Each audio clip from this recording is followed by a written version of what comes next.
I arrived at 6:12 in the morning just as the bulldozer lunged at the steel door. My uncle stood there, clutching papers and grinning like he had won the lottery. He claimed the warehouse was abandoned, but when I snatched the permit, his name was nowhere on the owner line. Instead, I saw a forgery of my own signature under the consent to demolish. This was not a teardown, it was a frame job. My name is Kendall Graham, and at 35 years old, I knew exactly what panic tasted like. It tasted like stale coffee and the metallic tang of adrenaline hitting the back of my throat. I was doing 70 miles per hour in a 40 zone, my knuckles white against the steering wheel of a Ford Fusion that had seen better decades, let alone better days. The heater rattled, blowing lukewarm dust into my face, but I was shivering. The text message had come in at 5:45 in the morning, buzzing against the nightstand like an angry hornet. It was from an unknown number. 5 words that had pulled me out of a dead sleep and threw me into my clothes before my eyes could fully adjust to the dark. Your warehouse is being processed. Processed. That was a sterile, bureaucratic word for something violent. I took the turn onto Riverside Row too fast, the tires screaming in protest against the cracked asphalt. This part of the city always smelled of brackish water and diesel fumes, a graveyard of industry where the city skeleton was exposed. The sun was just bleeding over the horizon, casting long, bruised shadows across the shuttered factories and chain-link fences. But ahead, the scene was unnaturally bright. Floodlights were cutting through the morning mist, and the ground was vibrating. I saw the fence first. It was a temporary chain-link setup, the kind that appeared overnight like steel weeds. Zip-tied to the mesh was a bright orange sign that made my stomach drop into my shoes. Demolition in progress. Behind the fence, a yellow bulldozer sat like a prehistoric beast, its engine idling with a low, guttural growl. It was positioned directly in front of the rolling steel door of the warehouse my grandmother had left me. I slammed the brakes, the Fusion skidding to a halt just inches from the temporary barrier. I was out of the car before the engine died, leaving the door wide open. The air was cold, biting through my thin windbreaker, but the heat coming off my face could have melted snow. "Hey," I shouted, my voice cracking. I ran toward the fence, grabbing the cold metal links. "Stop. You cannot be here. This is private property." A man in a hard hat and a reflective vest looked up from a clipboard.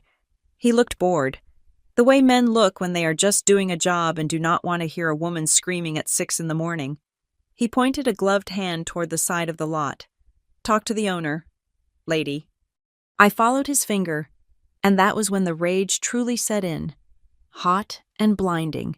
Standing near the cab of a pickup truck, looking as crisp as a fresh banknote in a bespoke Navy suit that cost more than my car, was Wade Mercer, my uncle. He was holding a travel mug of coffee in one hand and a thick folder in the other, watching the bulldozer with a look of supreme satisfaction. He looked like he had just won the lottery and was surveying his prize. "Wade," I screamed his name, scrambling around the edge of the fence where they had left a gap for the machinery. He turned slowly, a rehearsed smile spreading across his face.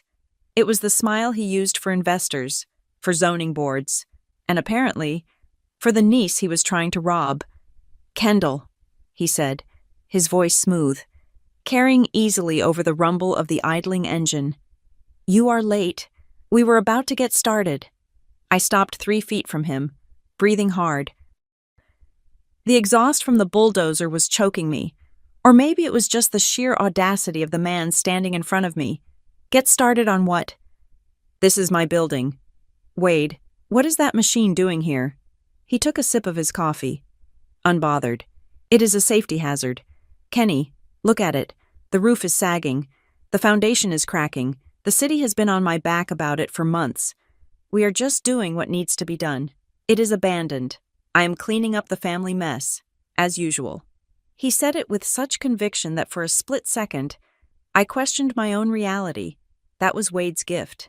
He could tell you the sky was green with such confidence that you would look up and squint, just to check.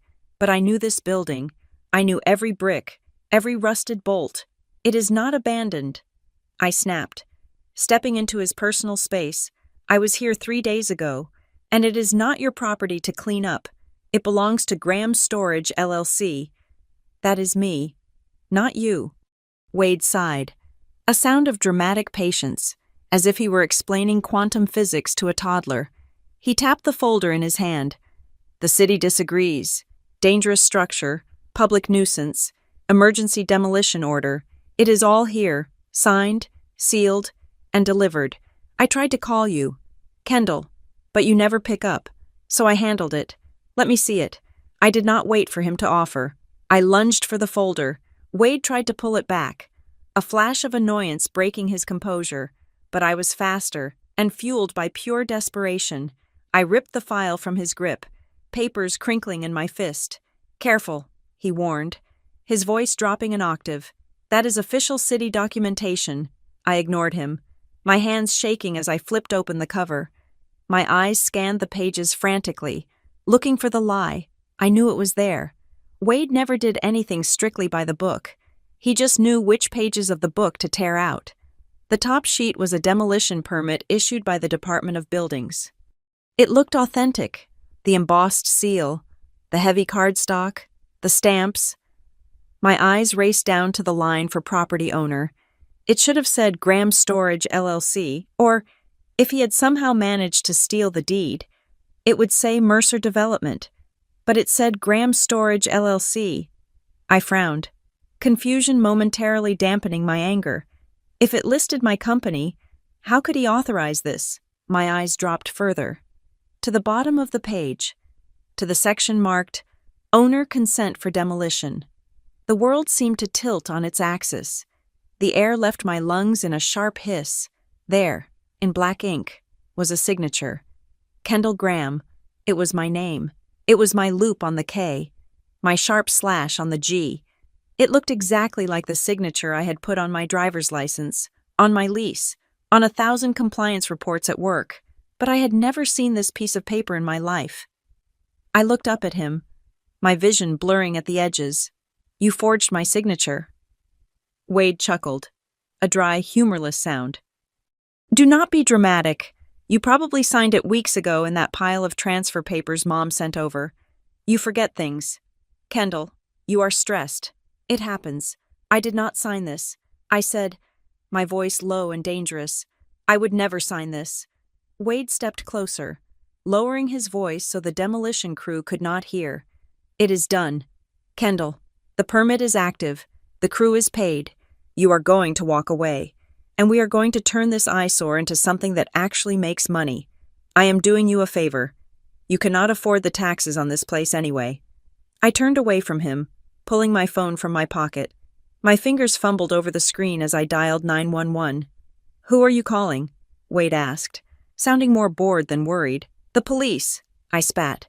This is fraud. This is trespassing. Go ahead, Wade said, checking his watch. It is a civil dispute. Kenny, by the time they file a report, this pile of bricks will be rubble. I held the phone to my ear, watching the foreman climb into the cab of the bulldozer. Wait, I screamed at the worker, waving my free hand. Do not move. Police are on the way. The foreman hesitated, looking from me to Wade. Wade gave him a sharp nod. Proceed. We are on the clock. The engine roared, a cloud of black smoke puffing into the air. The metal tracks clanked as the machine lurched forward, closing the distance to the steel door. I screamed into the phone. I am at 404 Riverside Row. There is an illegal demolition in progress. I am the owner. They are destroying my property. I stood between the fence and the machine, holding my ground. The massive blade of the dozer rose, gleaming in the morning light. It was a terrifying thing, a wall of yellow steel designed to crush. Get out of the way. Lady, the foreman yelled over the engine noise. The police arrived 7 minutes later, 2 cruisers, lights flashing, cutting through the morning gloom. I felt a surge of relief, thinking this nightmare would pause. I was wrong. The officers who stepped out looked tired. They approached us slowly, hands resting on their belts. One of them, a sergeant with gray stubble, looked at the shouting match between me and the foreman. Okay, shut it down for a second, the sergeant ordered. The bulldozer idled down. "Officer," I said, stepping forward, thrusting the clipboard I had stolen from Wade toward him. "This man is trying to bulldoze my building. He forged my signature on this permit. I am the owner. I did not consent to this." The sergeant took the clipboard. He looked at the permit, then at Wade. Wade stepped in. Smooth as silk. "Officer, I am Wade Mercer. This is my niece. She is a little emotional. We have a valid permit issued by the city. The building is structurally unsound. We are under strict orders to clear the lot for public safety. Here is the engineering report."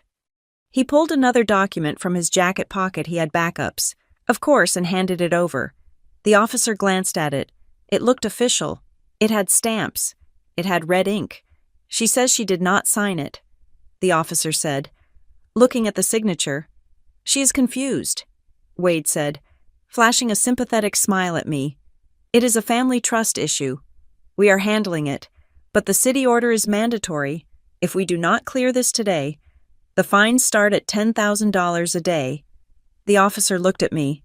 "Ma'am, if the permit is valid, this is a civil matter. You need to take it up in court. We cannot stop a permitted demolition based on a verbal claim of forgery."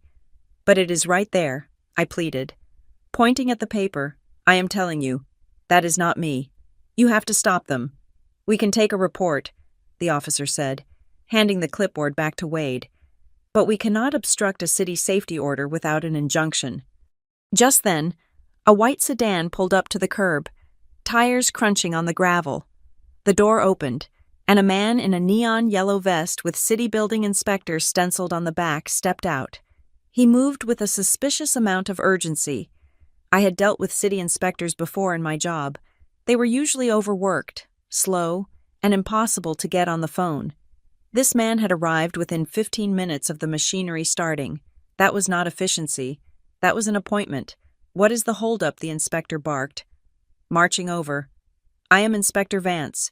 We are on a tight schedule here. This structure is a level 4 hazard. Why is that blade not moving?" I stepped in front of him. "I am the owner. This permit is based on a forged signature." Inspector Vance did not even look at me. He looked at the sergeant. "Officer, remove this civilian from the safety zone. If she obstructs this demolition, she is liable for endangering public welfare. We have a collapse risk here." He turned to me then, his eyes cold and hard behind wire-rimmed glasses. "Ma'am, you are trespassing on a demolition site.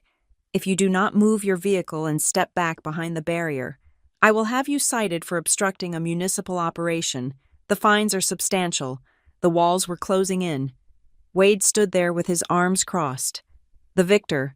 The police were backing off, deferring to the city official. The inspector was practically pushing me back with his glare.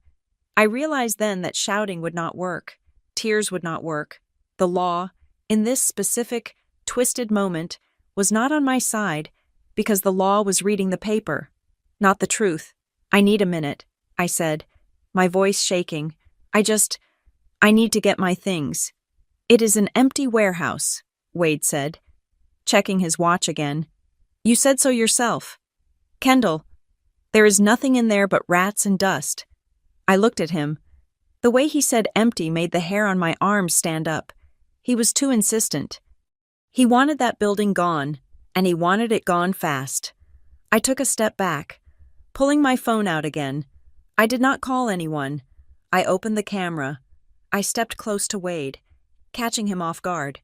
Before he could pull the clipboard away, I snapped 3 high-resolution photos of the permit. I captured the signature. I captured the permit number, and then I saw it. In the bottom right corner of the document, there was a tiny tracking code, a string of numbers and letters generated by the city's digital filing system. Created 10:23 p.m., the date next to it was from 2 days ago, 48 hours. Wade had not been planning this for months. He had rushed this through the system in 48 hours. You do not rush a demolition permit in 48 hours unless you are paying someone to type while you hold the cash. "That is enough," Inspector Vance snapped, stepping between me and Wade. "Officer, escort her to her vehicle." The sergeant put a hand on my shoulder. "Come on, Miss Graham, do not make us arrest you." I looked at the warehouse one last time. The morning sun was hitting the rusted corrugated metal. It looked tired. It looked old. But inside, behind those walls, was the only thing my grandmother had explicitly told me to protect. Wade was lying. He said it was empty. He said it was dangerous. But you do not bring a bulldozer at 6 a.m. for safety. You bring a bulldozer to bury something. I shook off the officer's hand and walked backward toward my car. Go ahead, I said, staring straight at Wade. Knock it down. Wade's smile faltered for just a fraction of a second. He did not expect me to yield. He expected me to cry. I got into my Ford Fusion and slammed the door. As I put the car in reverse, the bulldozer engine roared again, louder this time. I watched through the windshield as the metal blades smashed into the side of the building. The sound was like a scream, metal tearing and brick crumbling. Wade was not clearing land. He was destroying evidence, and he had just made the mistake of thinking I was the same person whose signature he had stolen. I gripped the steering wheel, my knuckles turning white again. He thought the warehouse was the target. He did not realize that by tearing it open, he had just started a war. I drove away as the first wall collapsed, dust billowing into the air like a smoke signal. I was not leaving to hide. I was leaving to reload.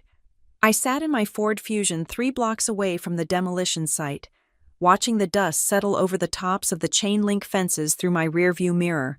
My hands were still gripping the steering wheel so hard that my fingers ached. I needed to drive, to go to work, to pretend that my entire world was not being dismantled by a yellow bulldozer. But my body refused to cooperate. I was frozen by a cocktail of rage and a lifetime of conditioning that told me I was the one who was wrong. That was the Mercer family way. If Wade did something, it was visionary. If I did something, it was a mistake. For 35 years, I had been the family footnote, while the Mercers were loud, charismatic, and prone to flashy displays of wealth that may or may not have been liquid. I was the quiet one. I was the boring one. I worked as a compliance analyst at Crestline Claims and Title. It was a job that sounded as dry as it felt. I spent 40 hours a week staring at insurance adjustments, title transfers, and zoning variances, hunting for the 1 decimal point that did not belong. My mother, Elaine, always told people I worked in office administration because it sounded less like I was a glorified librarian of mistakes. My salary was $45,000 a year, which was enough to pay rent on a 1-bedroom apartment and keep my 10-year-old car running. But in the eyes of my family, I was hovering just above the poverty line. Wade, on the other hand, was the golden god. He called himself a real estate developer, though I had never actually seen him build anything from the ground up. He was a flipper, a middleman, a guy who knew a guy at City Hall, at every Thanksgiving dinner for the last 2 decades. I had to listen to Wade hold court at the head of the table, swirling a glass of expensive Cabernet, talking about how he had just had lunch with the deputy mayor or how he was reshaping the skyline. He was the sun, and the rest of us were just cold little planets hoping for some warmth. And then there was Britt. My cousin Britt was 10 years younger than me and lived her entire life through the lens of a smartphone. She was an influencer, which meant she took photos of latte art and sponsored skincare products for an audience of 50,000 strangers. Britt was the princess to Wade's king. She had the Mercedes. She had the condo downtown. She had the audacity to look at me with pity. I remembered the last time I saw them, just 3 months ago at my mother's birthday dinner. I had mentioned I was going to the warehouse on the weekend to sort through some boxes. Britt had laughed. A tinkling, cruel sound that stopped the table conversation. She asked why I still held on to that pile of garbage. She said I was hoarding a literal ruin. She told me it was embarrassing that the only asset in my name was a breeding ground for tetanus. Wade had joined in, shaking his head with mock sympathy. He told me that holding on to dead assets was why poor people stayed poor. He said I should let him take it off my hands for a nominal fee, just to save me the liability insurance. They did not understand. They never understood. My grandmother, Rose Mercer, had been the only one who saw through the smoke and mirrors of her own son. When she passed away 5 years ago, the family expected Wade to get everything. Instead, she had quietly transferred the deed of the old industrial warehouse on Riverside Row into a limited liability company called Graham Storage. and she had named me the sole member. I could still hear her voice, raspy from age but sharp as a tack, telling me not to sell. She called it my anchor. She said that in a family full of balloons floating away on hot air, I needed something heavy to keep me on the ground. And it was not empty. That was the lie that made my blood boil the hottest. Wade had told the police and that inspector that it was an abandoned shell. It was not. It was my sanctuary. The front half was filled with grandmother's actual estate, the antique furniture Wade thought was too old-fashioned to sell. Boxes of family photo albums that Britt did not care about because they were not digital. And crates of my grandfather's old tools. But the back corner, under the skylight that still had most of its glass, was mine. I had set up a modest studio there. It was nothing fancy, just some easels, a drafting table, and shelves of supplies.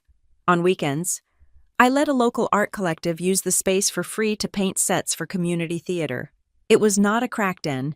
It was not a collapse hazard. It was a quiet, dusty, beautiful place where I felt like I actually owned a piece of the world. I finally put the car in gear and drove. But I did not go to work. I called my supervisor at Crestline and told him I had a family emergency. It was the truth. The emergency was that my family was trying to rob me. I drove to a diner on the edge of town, ordered a black coffee, and opened my laptop. I needed to stop thinking like the victim and start thinking like a compliance analyst. Wade was greedy, but he was not stupid. He would not risk a felony forgery charge just to clean up an eyesore. He did not care about safety. Wade cared about leverage. I pulled up the city's urban planning maps on the public domain. It was slow, clunky software, but I knew how to navigate it better than most city employees. I zoomed in on Riverside Row. For years, it had been zoned as light industrial low value, high tax, hard to develop. But then I saw it. There was a proposed amendment to the zoning code, filed 6 weeks ago, scheduled for a final council vote next month. The proposal was to rezone the entire Riverside waterfront district to mixed-use residential and commercial. My heart hammered against my ribs. If that zoning passed, the land my warehouse sat on would not be worth $200,000 as a storage lot. It would be worth $3 million as a site for luxury condos with river views. Wade knew. Of course he knew. His friends at the city had probably tipped him off before the paperwork was even drafted. He needed the title. He needed the land clear. And he needed me out of the way before I realized I was sitting on a gold mine. But he could not buy it from me because I had refused to sell for 5 years. So he decided to destroy the building, slap me with demolition liens and safety fines I could not afford to pay, and then force a distress sale to cover the debt. It was evil. It was brilliant. And it relied entirely on me being too passive to fight back. I closed the map and opened my email. I searched for my grandmother's name. I missed her terribly in that moment. I wanted to ask her why she had given me this burden. I scrolled past the funeral arrangements, past the condolence notes. I went back to the year she died. There was one email with the subject line for a rainy day. I had read it once, years ago, and thought it was just sentimental rambling. I opened it again. My dearest Kendall, if you are reading this, I am gone, and you are likely feeling overwhelmed. I know Wade. I know he looks at the world and sees only what he can take from it.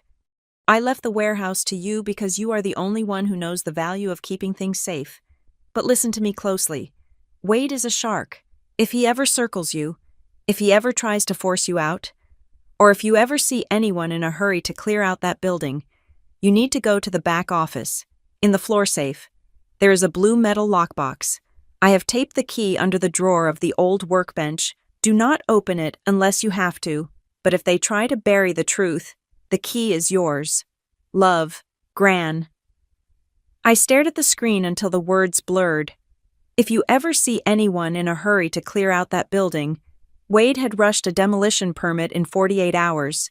He had brought a bulldozer at dawn. He was not just in a hurry. He was in a panic. A chill went down my spine that had nothing to do with the diner's air conditioning. This was not just about the zoning. Wade could have just offered me $500,000 and I might have considered it. But he went straight to destruction. He went straight to a felony. Why? Because there was something in that warehouse he did not want me to find, or there was something he wanted to destroy before anyone knew it existed. The blue lockbox. I closed my laptop with a snap. My hands were steady now. The sadness was gone, replaced by a cold, sharp clarity. Wade thought he was dealing with Kendall the failure, Kendall the poor relation who would cry and sign whatever he put in front of her to make the shouting stop. He thought he was dealing with the black sheep, but he had forgotten what I did for a living. I did not build things. I audited them. I found the cracks in the foundation. I found the missing signatures. I found the lies buried in the fine print. If he had forged my signature, he had created a paper trail. And if there was a paper trail, I would find it. I checked the time. It was 11 o'clock in the morning. The permit office downtown would be a nightmare of lines and bureaucracy, but that was my battlefield. I was not going back to the warehouse today. It was too hot, too guarded. But tomorrow morning, I was going to walk into the Department of Buildings and Safety. I was going to pull the original file. I was going to look at the ink on that page, and I was going to prove that Wade Mercer was a liar. And then, once I had the law on my side, I was going to find out what was in that blue box. I left a $5 tip for a $2 coffee and walked out to my car. The Ford Fusion might have been old, and my bank account might have been low. But for the first time in my life, I did not feel poor. I felt dangerous. The Department of Buildings and Safety was located in a brutalist slab of concrete downtown, a building designed to make you feel small before you even walked through the metal detectors.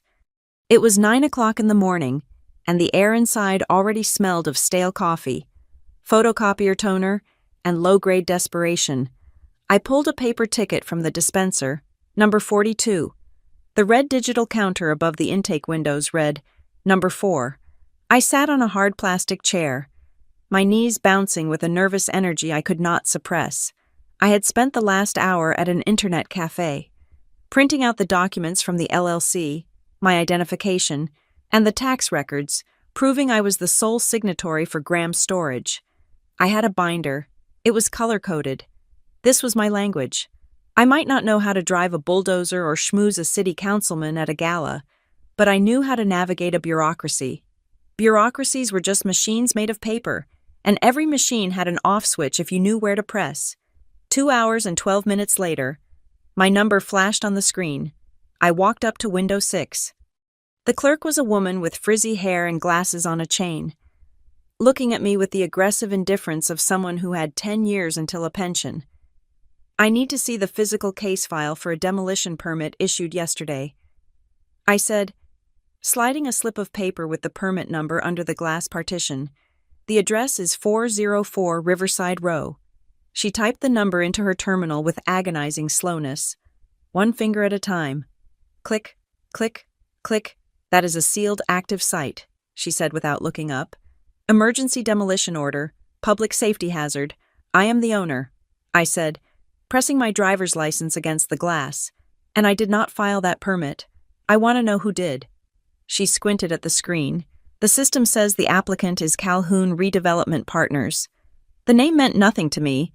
It sounded like a shell company, generic and sterile. Who is the signatory for Calhoun, I asked. She sighed, finally looking at me. Ma'am, I cannot give you personal details of a third-party applicant. That is privacy policy. I felt the heat rising in my neck, but I forced it down. Losing my temper here would get me escorted out by security. I needed to be the smartest person in the room, not the loudest. It is my property, I said, my voice level. If a third party filed a permit on my land, they committed fraud. I need to see the application. I need to see the wet signature on the consent form. We do not have the physical file here, she said, already reaching for the button to call the next number. It is in processing with the field team. You can file a dispute online. It takes 6 to 8 weeks. I did not move. I am not filing a dispute, I said, pitching my voice to carry just enough that the supervisor at the back desk looked up. I am filing a request under the Freedom of Information Act and the State Public Records Law. I want the immediate release of all documents, correspondence, and photos related to permit number D7729. I am also formally notifying you that any destruction of these records is a felony offense. The clerk froze. The magic words had been spoken. You could yell at city workers all day. But when you cited the specific statutes regarding public transparency and record retention, the atmosphere changed. The supervisor stood up. She was a tall woman in a sharp gray suit that looked out of place among the polyester uniforms. Her name tag read Darla Klein, Senior Case Manager. She walked to the window, her heels clicking on the linoleum like hammer strikes. She dismissed the clerk with a nod and looked at me. Her eyes were cool, intelligent, and entirely unamused. "You are Ms. Graham?" she asked. "I am." Darla Klein looked at my binder, then at my face. She was assessing me, calculating how much trouble I was going to be. "We processed that permit on an expedited basis because the structural report indicated an imminent collapse risk," Darla said smoothly. "We do not usually hand over raw files while an operation is active. Usually is not the law." "Ms. Klein," I countered. "The law says I have access to records regarding my own property within 24 hours. I am here now. I will wait." She held my gaze for a long moment. It was a silent duel. She was trying to intimidate me, to make me feel like a nuisance who was interfering with serious city business. But I stared right back. I dealt with compliance audits for a living. I knew how to hold a stare. "Fine," she said, her lips thinning, "but you cannot remove anything from the office. You can view it in the side room. No photos of staff." She disappeared into the back. 20 minutes later, she returned with a thick manila folder. She placed it on a table in a small, glass-walled room off the main lobby. "You have 30 minutes, she said. I opened the file. My heart was hammering, but my hands were steady. The first few pages were standard: application forms, fee receipts paid in cash, which was unusual for a legitimate developer, and then I found the engineering report that justified the emergency demolition. It was signed by a structural engineer I had never heard of, someone named Arthur P. Vance. The report was filled with dire terminology: catastrophic load failure, eroded foundation, severe water damage. Then I turned the page to the photographic evidence. There were 6 glossy photos stapled to a card. They showed a brick wall with a massive crack running down the center, a rotted wooden beam hanging from a ceiling, and a pile of debris that looked like a collapsed roof. I stared at the first photo. Something was wrong. I leaned closer, squinting at the details. The photo showed a brick column with the number 14 stenciled on it in faded white paint. My warehouse only had 10 columns. I flipped to the next photo. It showed a wall covered in graffiti. The tag was a bright green skull with a crown. I knew every inch of my building. The local kids tagged the back wall, but they used silver and blue, and the specific artist who worked in my neighborhood signed his work, Ghost. I had never seen a green skull in my life.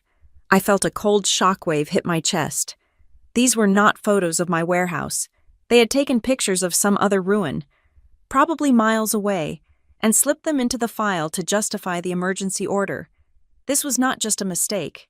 This was evidence fabrication. I pulled out my phone. "No photos," Darla Klein said from the doorway. She had been watching me. I looked up at her. "This file is fraudulent. Ms. Klein, these photos are not of my building. My building does not have column number 14. Darla did not blink. She did not look surprised. She looked bored. The inspector verified the site conditions. "Ms. Graham, if you disagree with the assessment, you can hire your own engineer to file a counter-report. But until then, the city stands by its findings." She reached for the file.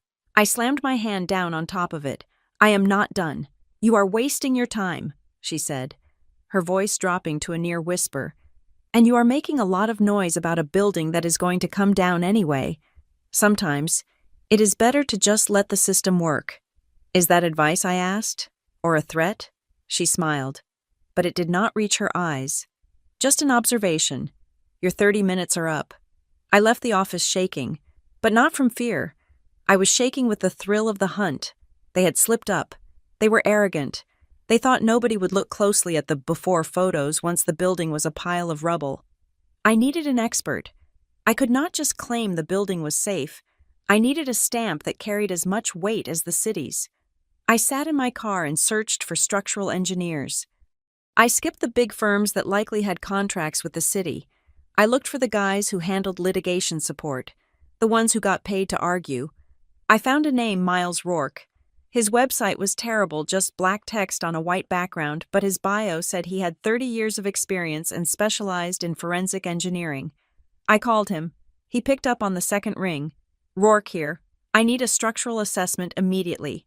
I said, "Today, I have a demolition order based on false photos. I charge $300 an hour. 4-hour minimum for emergency callouts." He rumbled, "And I do not lie for clients. If your building is a dump, I will write that it is a dump. That is exactly what I want." I said, "I want the truth." I met Miles Rourke at the site 2 hours later. He was a bear of a man, wearing worn-out coveralls and carrying a laser measure that looked like a weapon. He did not shake my hand. He just nodded at the warehouse. "That the victim?" he asked. "That is her." The demolition crew was still there, eating lunch by the bulldozer. They watched us with suspicion. Miles spent an hour crawling through the warehouse.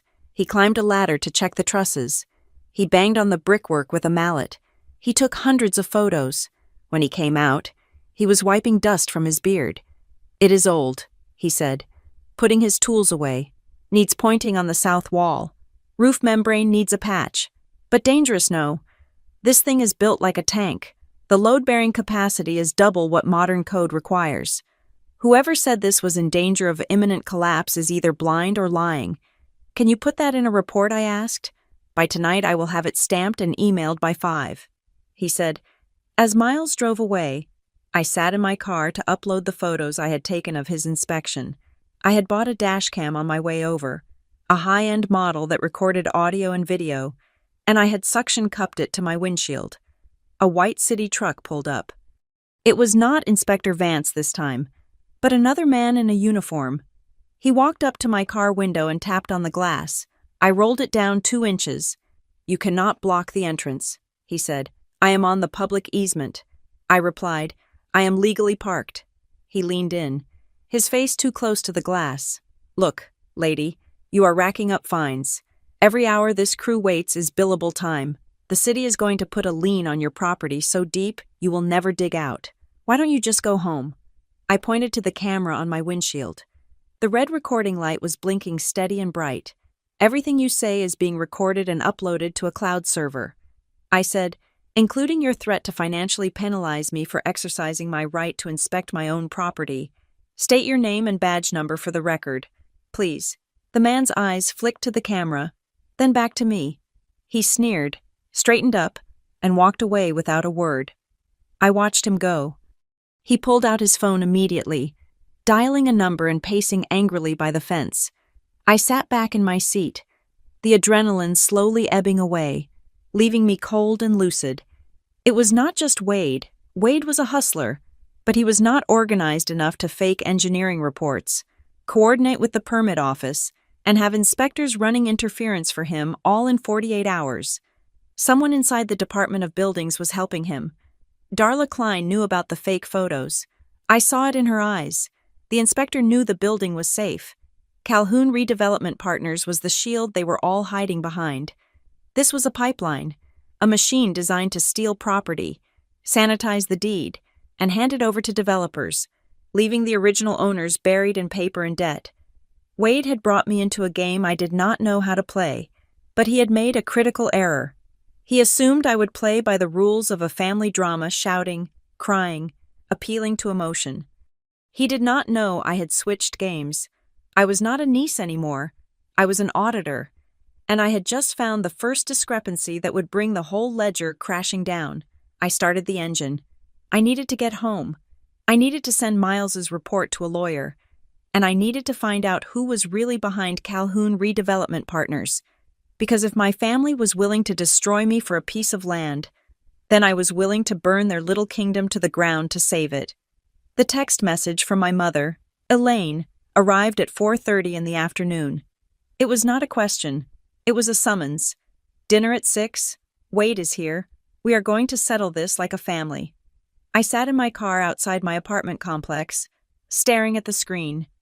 My stomach churned with a specific type of nausea reserved for family gatherings where I knew I was the main course. I wanted to drive in the opposite direction, perhaps until I hit the ocean, but I knew I could not. If I did not show up, Wade would spin the narrative unchecked. He would paint me as the hysterical, ungrateful niece who was obstructing his benevolent attempt to save the family from financial ruin. I had to go. I had to be the rock in the stream of their madness.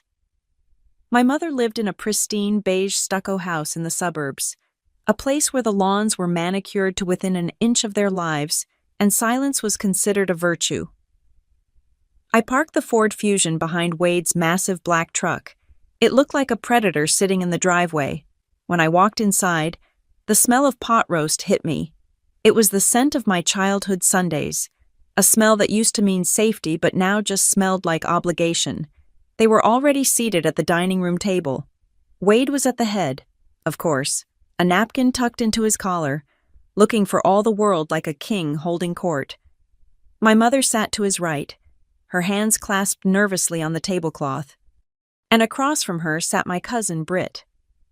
Britt did not look up when I entered. She was adjusting a small tripod set up on the table next to her salad plate, the ring light reflected in her eyes, giving her a robotic, glazed look. "You made it," Wade said, his voice booming. "Sit down, Kendall. Elaine made your favorite." I did not sit. I stood by the archway, clutching my purse like a shield. "I am not here to eat." "Wade, I am here to tell you that I went to the permit office today. I know about the fake photos. I know about the rushed application." Wade chuckled, cutting into a slice of beef. He chewed slowly, making me wait. "Always so dramatic," he said, gesturing with his fork. "Sit down, Kenny. You're making your mother nervous." Elaine looked at me, her eyes pleading. "Please, Kendall, just sit. Wade explained everything to me. He is trying to help you." I looked at my mother. She was 60 years old but looked 10 years younger thanks to a rigorous regimen of denial and avoidance. She hated conflict. She would agree to set herself on fire if it meant everyone would stop shouting. "He is not helping me." "Mom," I said, my voice tight. "He forged my signature on a demolition permit. He is trying to destroy the warehouse Gran left me." Elaine sighed. A long, tragic exhalation. "Wade told me about the debts. Kendall, he told me the warehouse is falling down and that the city is going to fine you thousands of dollars. He is paying for the demolition out of his own pocket to save you from bankruptcy. Why can't you just say thank you?" I felt the blood drain from my face. The audacity of the lie was breathtaking. "Debts?" I asked. "I do not have debts on that property. The taxes are paid. The insurance is current." Wade wiped his mouth. "You do not have debts yet," he corrected. "But you will. That place is a money pit. I am liquidating a distressed asset so we can sell the land and I can cut you a check. You should be happy. You can finally buy a car that does not sound like a lawnmower." I turned to Britt. She was whispering into her phone, her thumb hovering over the screen. "What are you doing?" I asked. Britt looked up, blinking innocently. "Just updating the fam." She turned the screen toward me. It was a live stream. The caption read, "Dealing with toxic family drama. Some people would rather hold on to trash than let others grow. Real talk family burdens. Put that away." I snapped. Britt rolled her eyes. "See, so aggressive. This is exactly what I was talking about." "Guys, she is literally yelling at me at the dinner table." I looked back at Wade. He was smiling. It was a small, tight smile that did not reach his eyes. He was enjoying this. He had the audience. He had the moral high ground. And he had the power. I reached into my bag and pulled out the printout of the permit I had photographed. I slammed it onto the table, right next to the gravy boat. "Explain this," I demanded. "That is not my signature. That is a felony." "Wade, it is called forgery." Elaine flinched as if I had thrown a grenade. "Kendall, stop it. Stop throwing papers around." Wade did not even look at the paper. He took a sip of his wine. "Paperwork is just paperwork. Kendall," he said dismissively, "in the real world, in the world where big boys do business, it is about intent. My intent is to develop that land. The city agrees with me. The neighbors agree with me. The only person standing in the way of progress is you. It is illegal. I insisted, feeling like I was speaking a foreign language. You cannot just fake consent because you think you know better. Wade leaned forward, his elbows resting on the table. The jovial uncle mask slipped, revealing the shark beneath. You think a judge cares about a signature when the building is already gone? He asked softly. By the time you get a court date, that warehouse will be a parking lot. And who are they going to believe me? A respected developer with a track record of improving this city, or you, a low-level analyst who hoards a dangerous ruin out of spite? I am not hoarding it, I said, fighting to keep my voice steady. It is my property, and I know why you want it gone so fast. I saw the zoning proposal. Wade froze. For the first time, the fork paused halfway to his mouth. I know about the rezoning. I continued, pressing my advantage. I know the land is going to triple in value next month. You are not trying to save me. You are trying to steal the equity before I figure out what it is worth. Wade put the fork down. The silence in the room was heavy, suffocating. Even Britt stopped tapping on her phone. You think you are so smart, Wade hissed, his voice dropping to a low growl. You sit in your little cubicle checking boxes, thinking you understand how the world works. You have no idea what is at stake here. I know you are greedy. I said, greed. Wade laughed, a harsh barking sound. It is not about greed, you stupid girl. It is about survival. If that warehouse stays standing, if people start poking around inside those walls. He stopped. I watched his eyes. They flickered. He had said too much. If people start poking around inside? What I asked. My heart beating faster. Wade composed himself. Picking up his wine glass again, the liquid swirled. Dark red like blood. Nothing, he said. It is a safety hazard. That is all. But I had heard him. He did not say if the deal falls through. He did not say if we miss the market window. He said if people start poking around. He was afraid of something inside the building. Wade took a long drink, then set the glass down with a deliberate clink. Let me give you some advice, Kendall, because despite your behavior, you are still family. He leaned back, crossing his arms. I know your boss at Crestline. Gary, isn't it? We play golf at the club on Tuesdays. My stomach dropped. Gary is a good man, Wade continued, his eyes locking onto mine, but he relies on my recommendation for a lot of his commercial title business. If I were to mention that his compliance analyst is unstable, litigious, and potentially involved in insurance fraud regarding a dilapidated property, well, I imagine your position might become redundant very quickly. I stared at him. He was threatening my livelihood. He was threatening to burn my entire life down just to get his way. Elaine looked down at her plate. She heard it. She heard him threaten me, and she said nothing. She just cut her roast beef into tiny, manageable pieces. That was the moment the last thread of familial obligation snapped. I looked at my mother, shrinking into her chair. I looked at Britt, performing her victimhood for an audience of strangers. And I looked at Wade, the monster who wore a suit. I did not scream. I did not flip the table. I picked up the photo of the permit, folded it neatly, and put it back in my purse. Enjoy your dinner, I said. Where are you going? Elaine cried out, half rising from her chair. Kendall, please, just apologize to your uncle. Let him handle it. I walked to the door. I am going to handle it. Mom, my way. I heard Wade's voice as I opened the front door. Walk away. Kendall, but remember what I said. Monday morning.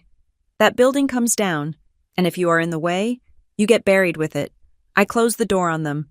The night air was cool, but I was burning up. I sat in my car for a moment, breathing deeply, waiting for the shaking to stop. Wade had made a mistake. He thought threatening my job would make me back down.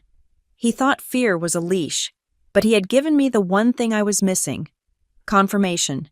If people start poking around, there was something in the warehouse that Wade was terrified of. It was not just the land value, it was evidence. I looked at the digital clock on the dashboard. 8:15. I was not going home. I put the car in gear and drove toward Riverside Row. The industrial district was pitch black at night, save for the occasional flicker of a street lamp that had not been shot out. I parked the Fusion 2 blocks away, tucked behind a dumpster in an alley. I did not want the demolition crew or the private security Wade had likely hired to see my car. I changed into the sneakers I kept in the trunk and pulled on a dark hoodie. I felt ridiculous, like I was playing a character in a movie, but the reality of Wade's threat made everything feel sharp and immediate. This was not a game. This was war. I approached the warehouse from the rear, moving through the overgrown weeds of the adjacent lot. The chain-link fence the crew had erected did not go all the way around the back. They had gotten lazy, assuming the riverbank was a natural barrier, but I knew the path along the retaining wall. I had played here as a kid while Gran did inventory. The massive silhouette of the warehouse loomed against the night sky. It looked wounded, the scar where the bulldozer had hit the door visible even in the dark. I reached the back access door. It was rusted shut to the casual observer, but I knew the trick. You had to lift the handle up, not push it down. I held my breath and lifted. The mechanism groaned, a low protest of metal on metal. I froze, listening. From the front of the lot, I could hear the murmur of voices. Security guards. They were smoking. I could smell the acrid drift of cigarettes. I slipped inside and pulled the door shut behind me. The silence inside was absolute. The air was thick with the smell of old paper, engine grease, and the distinct sweet rot of damp wood. I clicked on my small keychain flashlight, shielding the beam with my hand. I was in the main storage bay. Shadows stretched long and distorted across the floor. I moved quickly, stepping over the debris from the initial bulldozer strike. My destination was the office in the back corner. It was a small, glass-enclosed room raised on a platform, overlooking the floor. I climbed the stairs, testing each one before putting my weight down. The wood held. The office was exactly as I had left it last week, though a layer of dust from the demolition attempt now covered everything. My grandmother's old desk sat in the center. I knelt behind the desk. In the floor safe, there is a blue metal lockbox. I pulled back the threadbare rug. Beneath it was a floorboard that looked loose. I pried it up with my fingers, breaking a nail in the process. There it was, a small floor safe, embedded in the concrete. I knew the combination. It was my birthday. Gran had been sentimental like that. I spun the dial. Right to 10, left to 23, right to 89. Click. The heavy steel door swung open. I reached into the dark cavity. My fingers brushed against cold metal. I pulled it out. It was a blue cash box, the kind you buy at an office supply store for $20. It was heavy. I sat back on my heels, the box on my lap. My heart was pounding so hard I could hear it in my ears. Wade was ready to destroy a building, ruin my career, and tear our family apart to keep this box buried. I took the small silver key from my pocket, the one I had found taped under the workbench where Gran said it would be. I inserted the key into the lock. It turned with a satisfying snap. I lifted the lid. Inside, there was no money. There were no jewels. There was a stack of documents, a USB drive, and a thick envelope with my name written on it in Gran's shaky handwriting. I picked up the envelope. On the back, written in bold, underlined letters, were instructions. If Wade touches the warehouse, give this to a lawyer. I opened the envelope and pulled out the first document. It was a loan agreement. I shone my flashlight on the text. It was dated 5 years ago. Borrower Wade Mercer. Collateral Graham Storage Warehouse, 404 Riverside Row. I frowned. Wade couldn't use the warehouse as collateral. He didn't own it. Gran owned it. Then I saw the signature at the bottom, Rose Graham. But it wasn't Gran's signature. It was shaky. Yes, but the slant was wrong. It looked like someone trying to write like an old woman. I flipped to the next page. It was a transcript of a recording, and then a title report that looked doctored. I realized then what I was holding. Wade hadn't just forged my signature yesterday. He had been forging signatures for years. He had taken out a massive loan against this property before Gran even died, using fake authorization.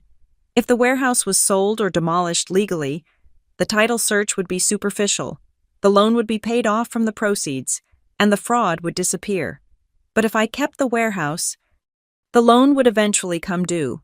The bank would come looking, and they would realize the collateral had been pledged by a dead woman who never signed the papers. Wade wasn't just hiding a zoning play. He was hiding bank fraud. He was hiding a felony that carried a 10-year prison sentence. I closed the box and hugged it to my chest. Outside, a flashlight beam swept across the high windows of the warehouse. Did you hear that? A voice shouted from the yard. I clicked off my light. I sat in the dark, clutching the blue box. Fear was gone. In its place was a cold, hard determination. Wade had told me that paper was just paper. He was wrong. This paper was a weapon, and I was about to aim it right at his heart. The beam of my flashlight cut through the dusty air of the office like a scalpel. Outside, the voices of the security guards had drifted toward the front gate, their laughter fading into the hum of the distant highway. I was alone in the dark, but the silence inside the warehouse felt heavier than usual. It was the silence of a tomb that had just been cracked open. I sat on the floor with the blue cash box in my lap. Inside, nestled next to the loan agreement I had just glimpsed, was a small brass key. It was taped to a piece of cardstock with a single word written in my grandmother's distinctive, looping script evidence. I knew exactly what this key opened. In the corner of the office, buried under a stack of old architectural blueprints and moth-eaten dropcloths, stood a gray metal filing cabinet. It was an ugly, utilitarian thing that had been there since the 80s. I had ignored it for years, assuming it held nothing more than expired invoices and tax returns from the Clinton administration. I crawled over to it, keeping below the window line. As I pulled the dusty canvas away, I saw something that made my blood run cold. Across the seam of the top drawer, someone had slapped a red adhesive label, "Sealed per court order. Do not open." I froze. A court order. I leaned closer, shining the light on the sticker. The paper was cheap, peeling at the corners. The font was standard Arial, printed on what looked like a home inkjet printer. There was no case number, no judicial seal, no issuing county. It was a prop. Wade had been here.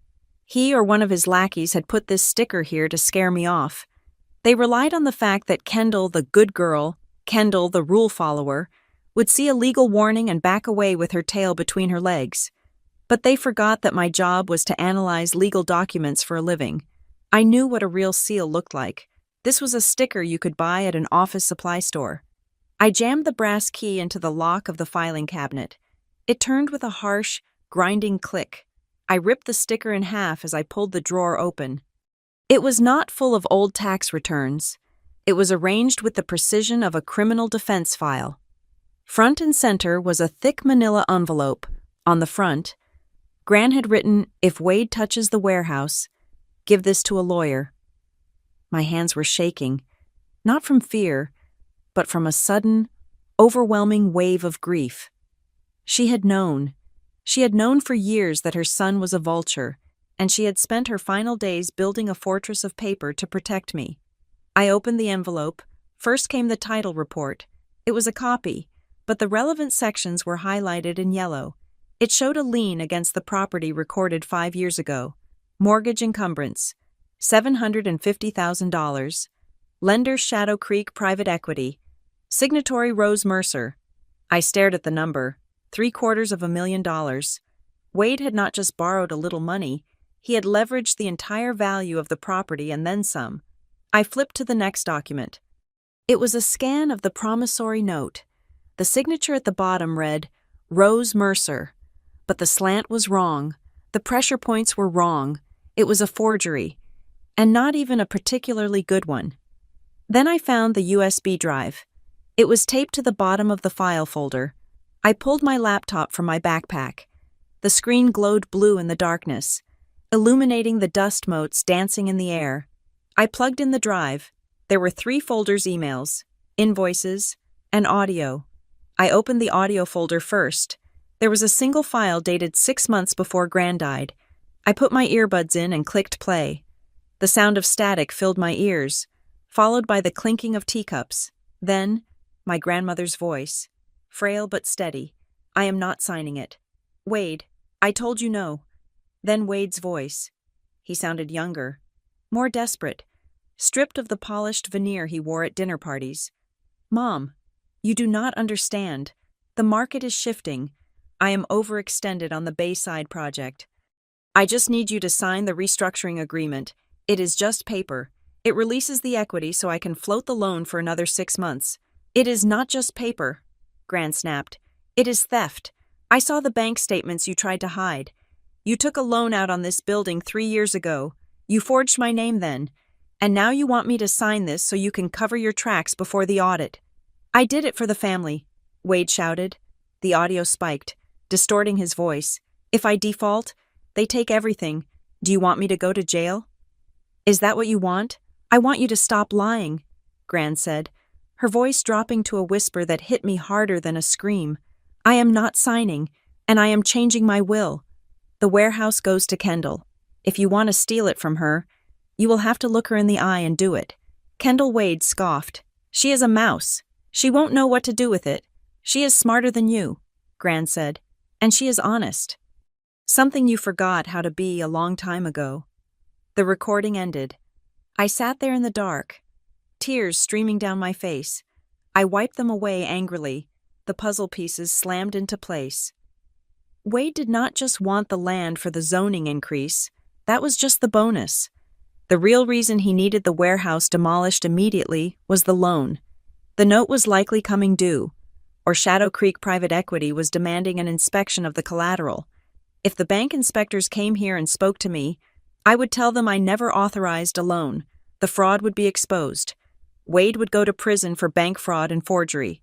But if he bulldozed the building, he could claim the structure was dangerous and had to be destroyed. The insurance policy, which he had probably taken out in secret, would pay out for the loss of the building. That money would pay off the loan. The pile of rubble would be sold to developers. The evidence of the forgery would be buried under tons of brick and steel. And the worst part, I realized what his plan was for me. He had forged my signature on the demolition permit. If the bank ever investigated, Wade would say I didn't destroy the collateral. Kendall did. "See, here is her signature on the permit. She panicked and destroyed the building to hide the fact that she was the one who took out the loan. He was going to frame me. He was going to pin a $750,000 fraud on me, claiming I was the one who took the money and then destroyed the building to get the insurance payout. That was why he mentioned my job. That was why he called me unstable at dinner. He was already planting the seeds of the narrative. My niece, the black sheep, the financial failure, got desperate and committed arson by bulldozer. I felt a cold rage settle in my chest. Solid and heavy as a stone. I was not a mouse. I was a compliance analyst. And I had just found the non-conformance report of the century. I packed everything the blue box, the files, the USB into my backpack. I wiped the handle of the filing cabinet with my sleeve. I slipped out of the back door, moving like a ghost through the tall grass. I did not breathe easily until I was back in my car. Doors locked, driving away from the river. I drove to a 24-hour parking lot near the university, somewhere bright and public.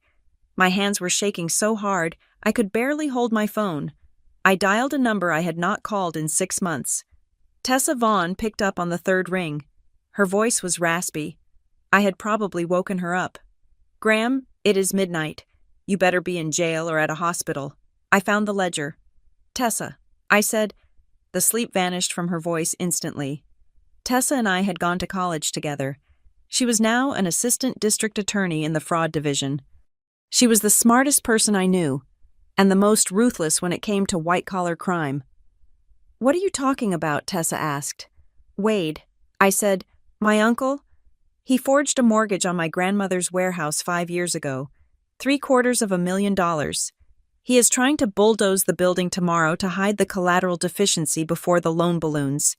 And he forged my signature on the demo permit to frame me for the destruction of asset." There was a long silence on the other end.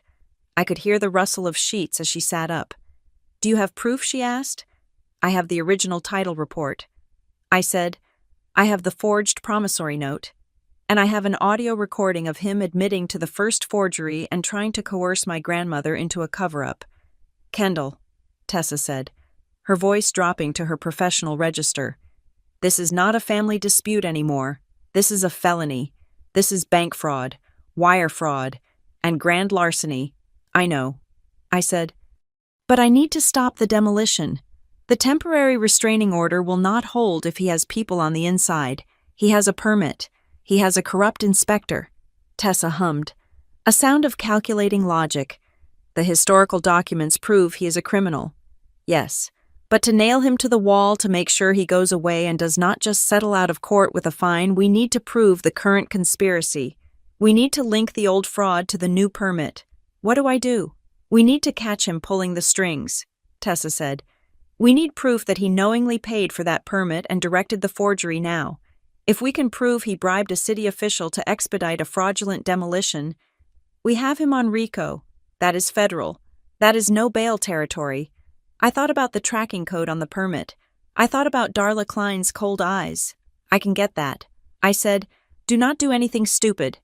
Kendall, Tessa warned, bring the box to my office first thing in the morning. We will start the paperwork. But we need a kill shot. We need him to think he has won so he gets careless. He thinks he has won, I said, looking at the city skyline. He thinks I am just a scared little girl with a pile of bricks. Good, Tessa said. Let him think that, because when we drop the hammer, I want him to be smiling right up until the handcuffs click. I hung up. I looked at the backpack on the passenger seat. It looked like ordinary luggage, but it contained the destruction of the Mercer family legacy. Wade wanted a war. He wanted to bulldoze me off the map. He had no idea that I was the one holding the detonator. Tessa Vaughn did not just give me legal advice. She gave me a weapon named Dante Ruiz. I met Dante at 7 o'clock the next morning in a coffee shop that smelled of burnt toast and wet pavement. He did not look like the private investigators I had seen in movies.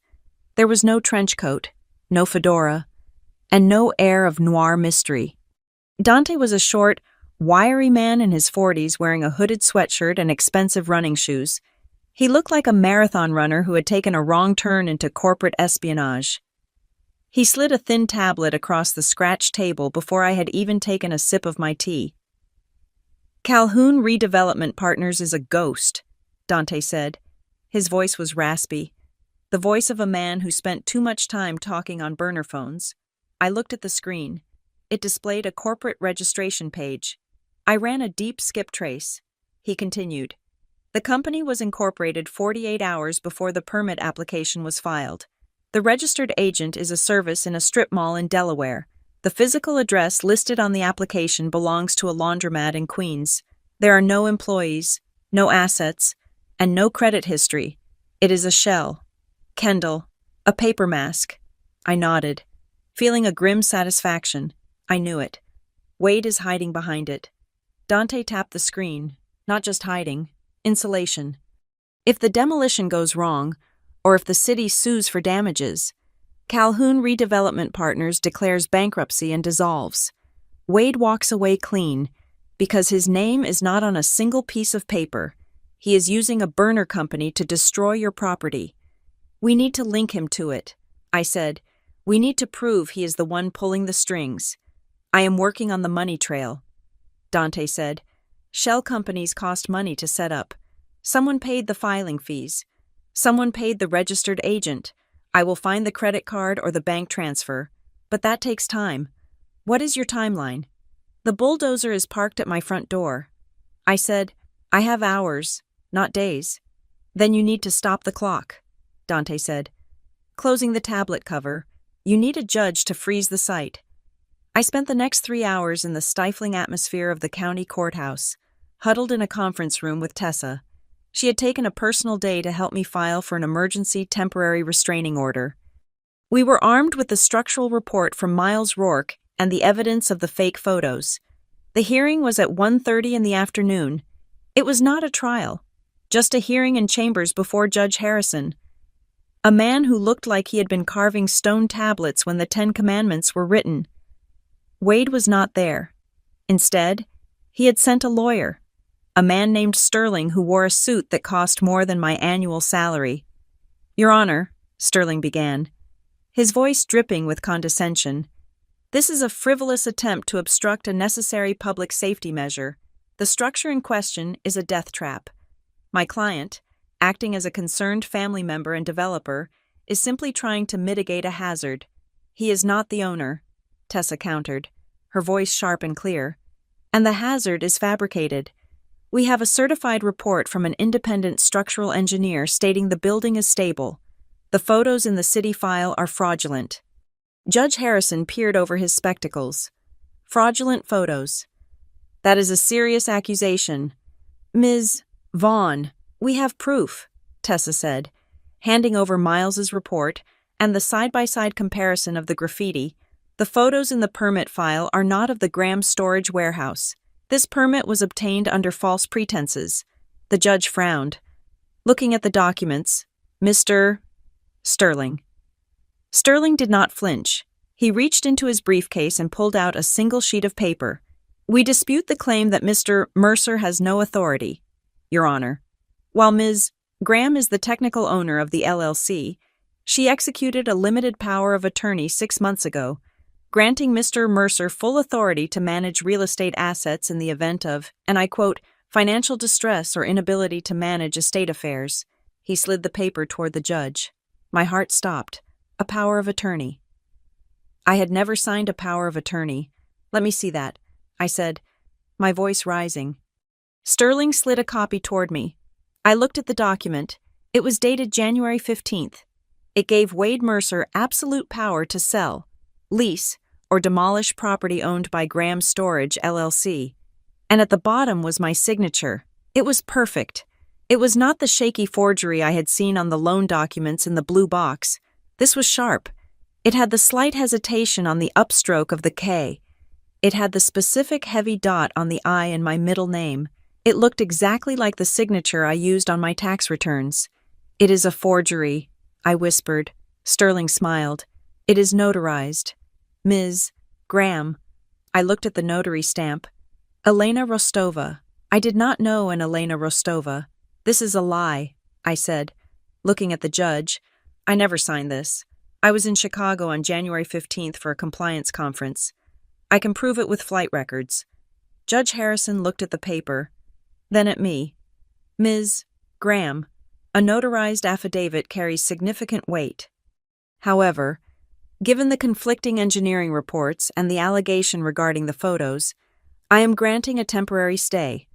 The demolition is paused for 72 hours. Only 72 hours, Tessa asked. That is the standard for an emergency TRO, the judge said. You have 3 days to bring me definitive proof that this power of attorney is invalid, or that the permit was illegally obtained. Otherwise, the order dissolves, and Mr. Mercer is free to proceed.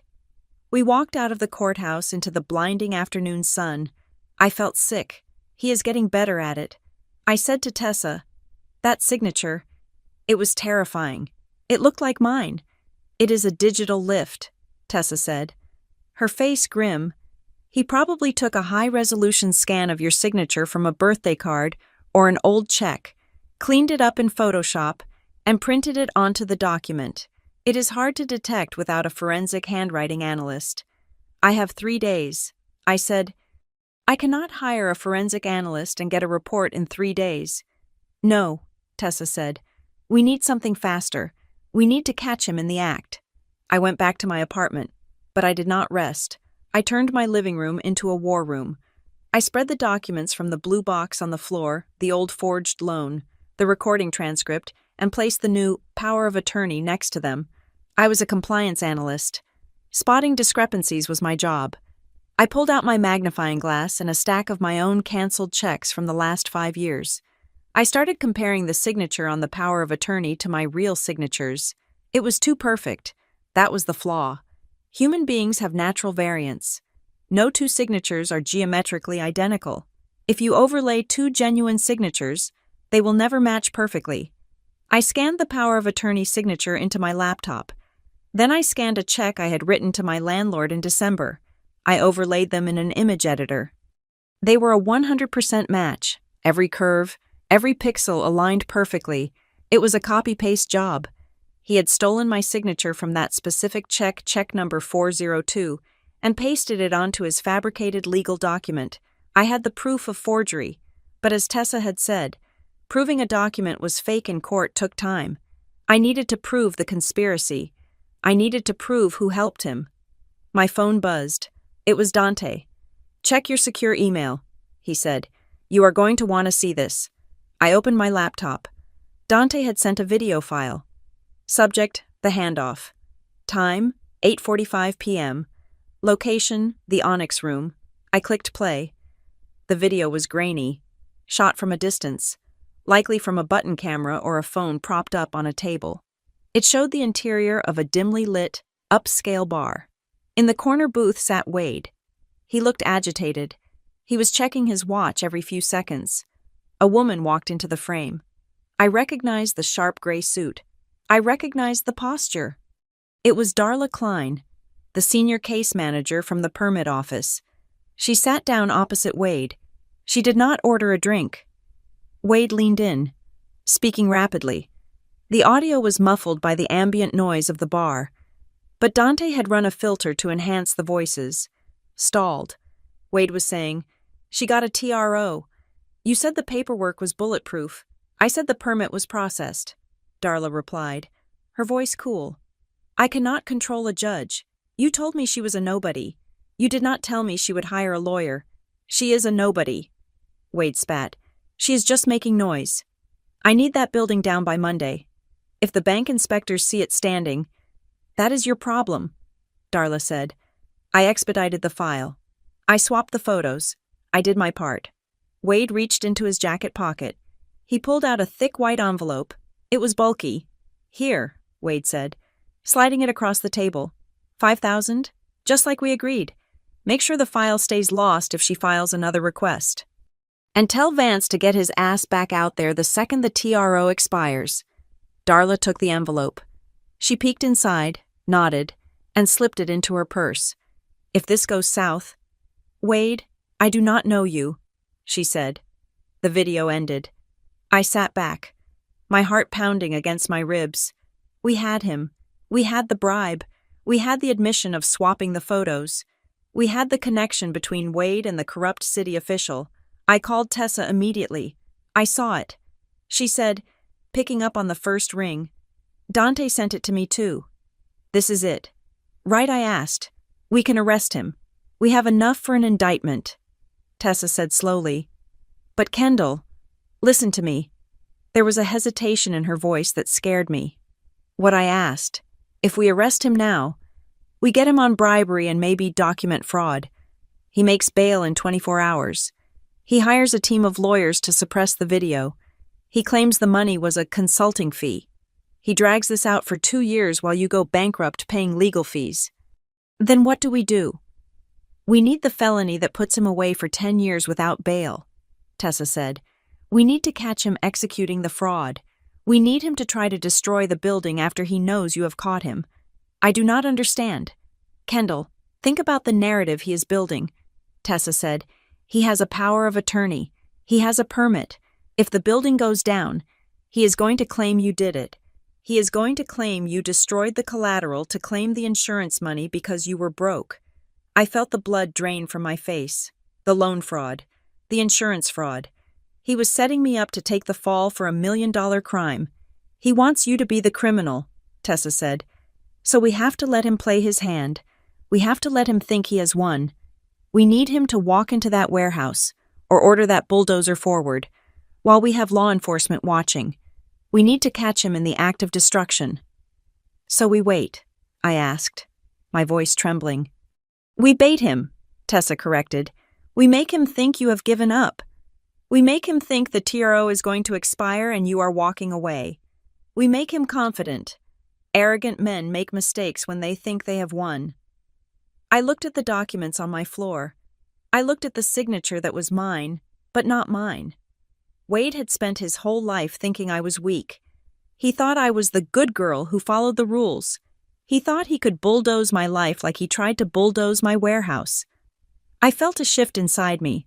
The fear was still there, but it was hardening into something useful. It was becoming strategy. "Okay," I said into the phone. "I know how to do that."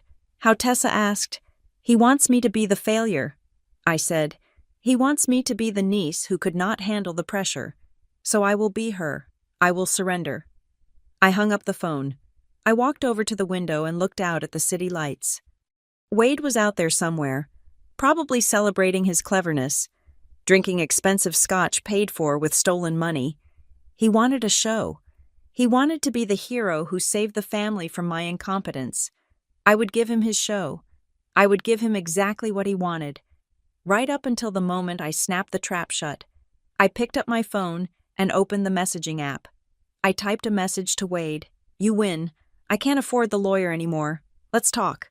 I hesitated for a second, my thumb hovering over the send button. Once I sent this, there was no going back. I was inviting the wolf into my house. I pressed send. The response came 10 seconds later. "Smart girl. Come to the launch party tomorrow night. We will sign the papers." I stared at the screen. The launch party. The Mercer Horizon night. He was going to announce the project on the land he did not own yet. He was so confident. I put the phone down. I needed to sleep. I needed to be fresh for tomorrow. Because tomorrow night, I was going to walk into the lion's den, and I was going to smile while I locked the door from the inside. I sent the text message at 4:15 in the afternoon. It was the hardest thing I had ever typed.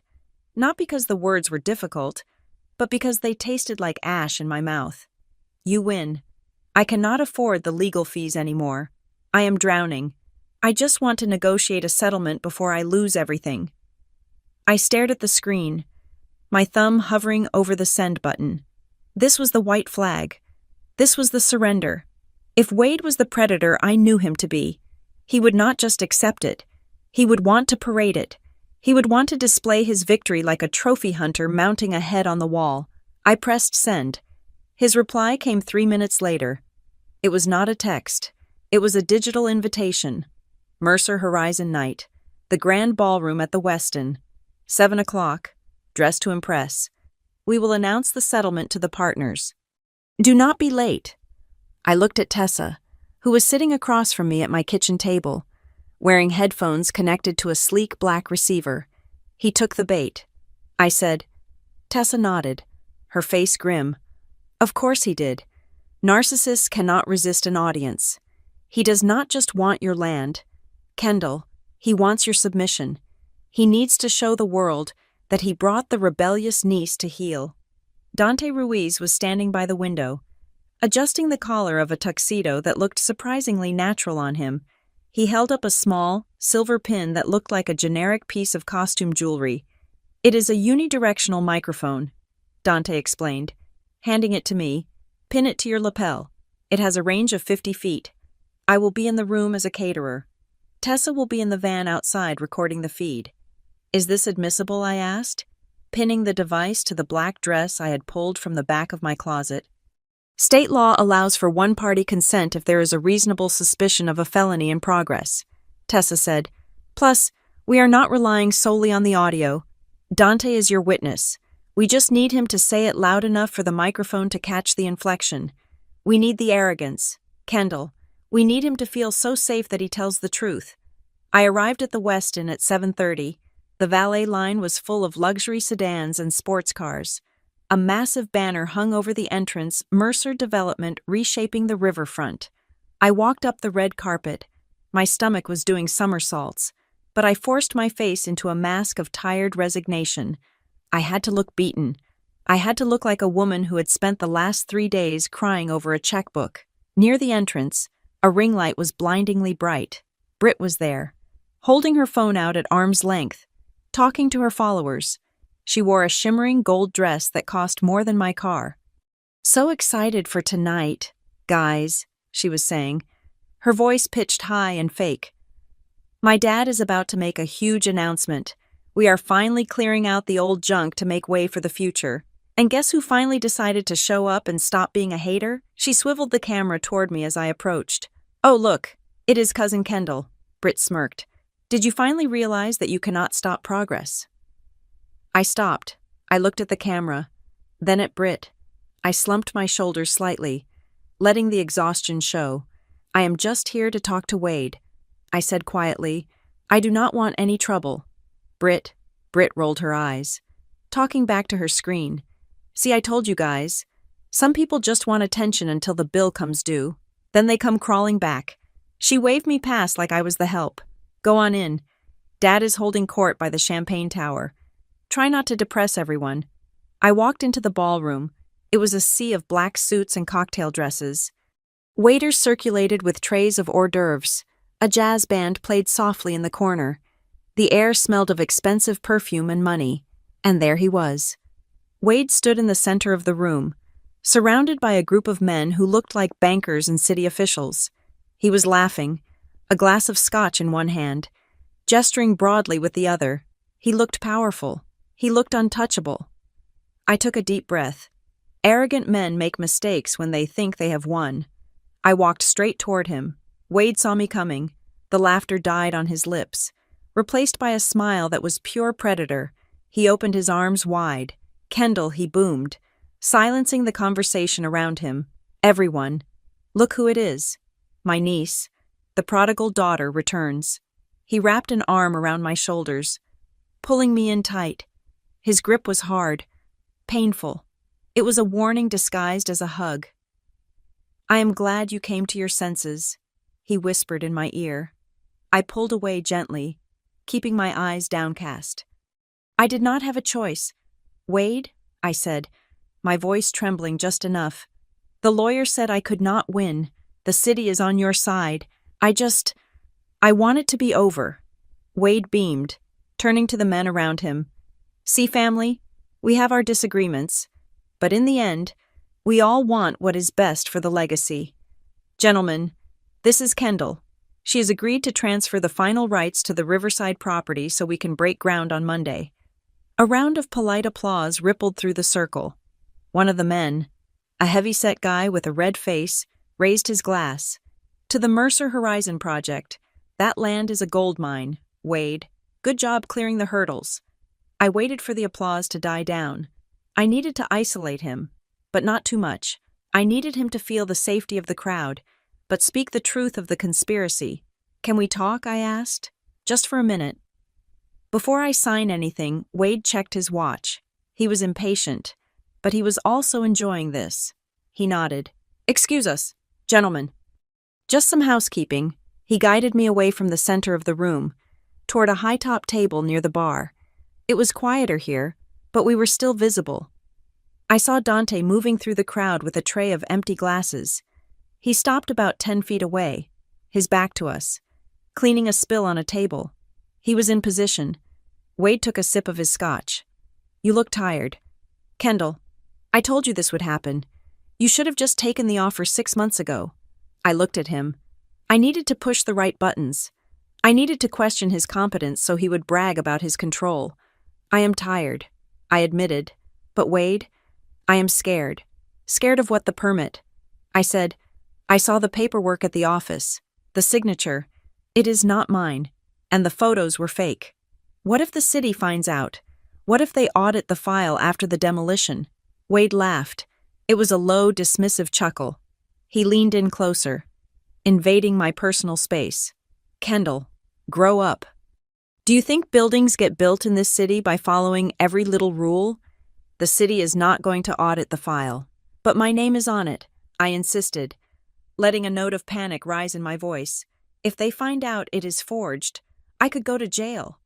Wade shook his head, looking at me with pity. Nobody is going to jail. Kenny, the permit is solid because I paid to make it solid. The photos. The inspector. They are just details. I handled it. I touched the lapel of my dress, ensuring the microphone had a clear path. But are you sure the permit stands up? I asked. Are you sure the ownership line is clear? The deed is still in the LLC's name. Wade sighed, putting his glass down on the table with a sharp clink. He was getting annoyed with my stupidity, which was exactly what I wanted. Listen to me, he said, his voice dropping to a harsh whisper. The name on the permit does not matter. I control the ink. I control the people stamping the ink. By Monday afternoon, that warehouse will be a pile of rubble, and the paperwork will be buried in the archives where no one looks. He took a step closer, his eyes cold and hard. Besides, he added, a cruel smile playing on his lips, why are you so worried about your name being on the permit? You should be grateful. Grateful, I asked. Grateful that you forged my signature. Wade looked around to make sure no one was listening, then leaned in until I could smell the alcohol on his breath. Think about it. Kendall, if anything goes wrong, if the EPA finds asbestos, or if the bank starts asking questions about that loan Gran supposedly took out, whose name is on the demo permit, my heart hammered against my ribs. This was it. The twist. Yours, he said, poking me in the chest with a manicured finger. I froze. What do you mean? I asked, my voice barely a whisper.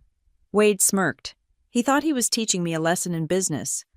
He thought he was showing me how the world really worked. I set it up for you. Kenny, he said, the permit, the power of attorney, everything. It is all in your name. If the investigation comes, it points to you. You are the owner. You are the one who ordered the demolition. You are the one who destroyed the collateral. I stared at him. The coldness of it was breathtaking. He wasn't just stealing the land. He was building a firewall made of my life. You are framing me. I said, you are setting me up to take the fall for the bank fraud. Wade shrugged. It is called risk management. The LLC takes the hit. You declare bankruptcy. Maybe get a slap on the wrist for negligence. I buy the land from the court auction for pennies on the dollar. The project moves forward. The family wins. He picked up his drink again. So stop whining about the signature, he said. It is the only reason you are still relevant to this deal. Now, are you going to smile and shake hands? Or do I have to call your boss at Crestline and tell him you are under investigation for insurance fraud? I looked at him. I looked at the man who had eaten Sunday dinner at my house for 30 years. There was no love in his eyes. There was only calculation. I felt a strange sense of calm wash over me. The fear was gone. He had said it. He had admitted to the bribery, the forgery, and the intent to frame me. And he had done it into a microphone recording to a cloud server monitored by an assistant district attorney. I took a deep breath. I understand. Wade, I said, it is all very clear now. Good, Wade said, patting my cheek. I knew you were smart enough to figure it out eventually. Now, wipe that look off your face. The deputy mayor is here, and I want to introduce you. I stepped back. No, I said. Wade frowned. Excuse me, I am not meeting the deputy mayor. I said, my voice strengthening. And I am not signing anything. Wade's eyes narrowed. We just had a deal. Kendall, do not make a scene. There is no deal. I said, there never was. I turned to walk away. Wade grabbed my arm. His grip was bruising. You walk out that door, and I will ruin you. He hissed. I will have that building down by noon tomorrow, and you will be facing 10 years for fraud. I looked down at his hand on my arm, then up at his face. Let go of me. Wade. He held on for a second longer, testing me. Then he shoved me away. Go home, little girl. He sneered. Go home and wait for the wrecking ball. I turned and walked away. I did not run. I walked through the crowd, past the champagne towers, past Britt, who was still talking to her phone. Oh, she is leaving already. Britt narrated as I passed. Guess the pressure was too much. I walked out the double doors and into the cool night air. A black van was parked at the curb. The side door slid open. Tessa was sitting there, wearing headphones, a laptop open on her knees. Dante appeared from the shadows of the valet stand, slipping into the passenger seat. Tessa looked at me. She pulled the headphones down around her neck. Did we get it? I asked. Tessa smiled. It was a sharp, dangerous smile. Every word. She said, risk management. I control the ink. You are the one who destroyed the collateral. It is crystal clear. Kendall, we have him on conspiracy, wire fraud, and intent to commit a felony. I leaned against the side of the van, my legs finally giving way. The adrenaline was crashing, leaving me shaking. So we can arrest him, I asked. Tessa looked at the waveform on her screen. We could, she said, but remember what we talked about. The law is about narrative. Right now, we have a tape. A tape can be argued. A tape can be claimed as hypothetical business talk. She looked at me. To bury him. Kendall, we need the action to match the words. He told you he was going to bulldoze it tomorrow regardless of the law. He told you he controls the city. He is going to try to do it. I said, exactly. Tessa said, he is going to violate the restraining order. He is going to use his corrupt inspector to force the demolition. And when he does, Dante finished. Turning from the front seat, we will be there, not with a tape recorder, with a SWAT team. Tessa handed me a bottle of water. Go home. Kendall, get some sleep. Tomorrow is Monday, and it is going to be a very long day for Wade Mercer. I looked back at the hotel. I could see the lights of the ballroom, the silhouettes of the people dancing. Wade was in there, celebrating. He thought he had bullied me into submission. He thought I was going home to cry. He didn't know that I wasn't going home to hide. I was going home to prepare the stage for his final performance. I took a sip of the water. It was cool and clean. I am ready, I said. I got into my car. As I drove away, I saw a notification pop up on my phone. It was an email from Miles Rourke, the engineer. Subject site security update. Message, I installed the vibration sensors you asked for. If anyone touches that building, you will know before they even start the engine. I smiled. The trap was set. The bait had been taken. Now, all I had to do was wait for the wolf to come for breakfast. Sunday morning broke with a deceptive calm. The sky was a bruised purple, clearing slowly into a pale, indifferent blue. I was running on 3 hours of sleep and 4 cups of black coffee. Sitting on the floor of my living room while Dante Ruiz paced back and forth like a caged tiger. We had the recording. We had Wade's admission. But Dante, being the pessimist that made him an excellent investigator, was not satisfied. He had spent the night digging into the metadata of the city files we had scraped. He stopped pacing and threw a printout onto the coffee table. We were looking at the wrong head of the Hydra, Dante said. His voice was gravelly from exhaustion. I looked at the paper. It was a hierarchy chart of the Department of Buildings. Darla Klein's face was circled in red, but Dante had drawn a thick black line connecting her to a man higher up the chain. Darla Klein is a middle manager, Dante explained. She can shuffle paperwork and lose files, but she does not have the authority to override a structural safety hold.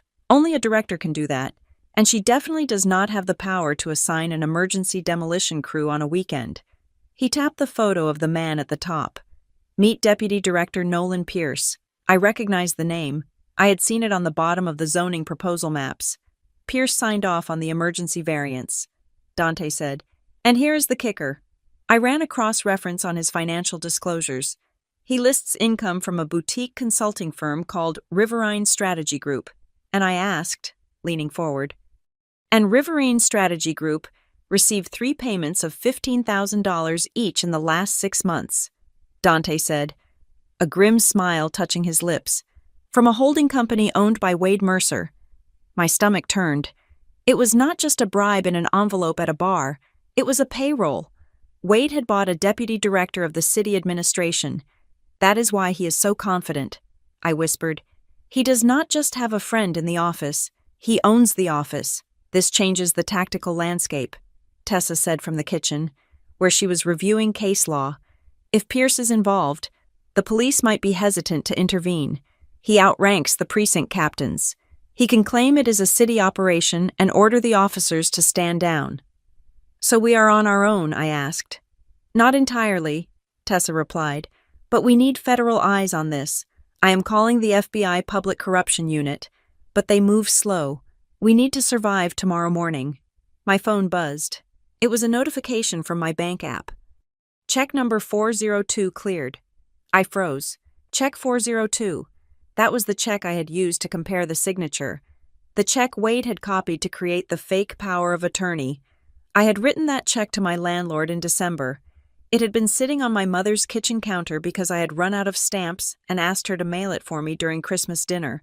I stared at the phone. My mother would never give Wade my check. She was weak, but she was not malicious. But someone else had been there that day. Someone who always had a phone in her hand. Someone who took pictures of everything. I stood up, grabbing my car keys. Where are you going? Dante asked. To find the leak. I said, I drove to my mother's house. The driveway was empty except for Britt's white Mercedes. My mother was at church. Britt would be sleeping in. I did not knock.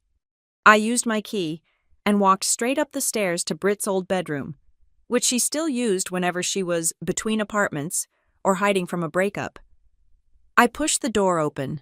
The room smelled of expensive vanilla candles and stale champagne. Britt was lying in bed, scrolling through her phone, wearing a silk sleep mask pushed up on her forehead. She looked up, startled. Jesus, Kendall, do you not know how to knock? It is 10 o'clock in the morning. I did not scream. I was past screaming. I walked over to the bed and held up my phone, showing her the image of the power of attorney signature next to the check I had written. Did you take a picture of my check? I asked. The one on the counter at Christmas.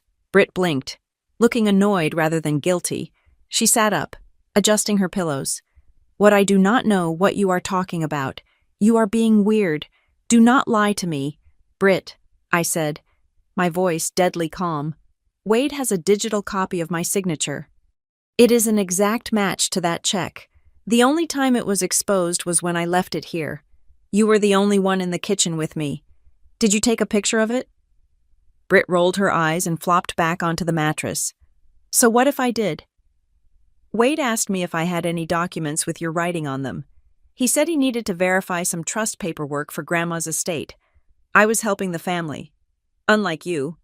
Helping the family, I repeated, feeling a cold shock at her casual admission.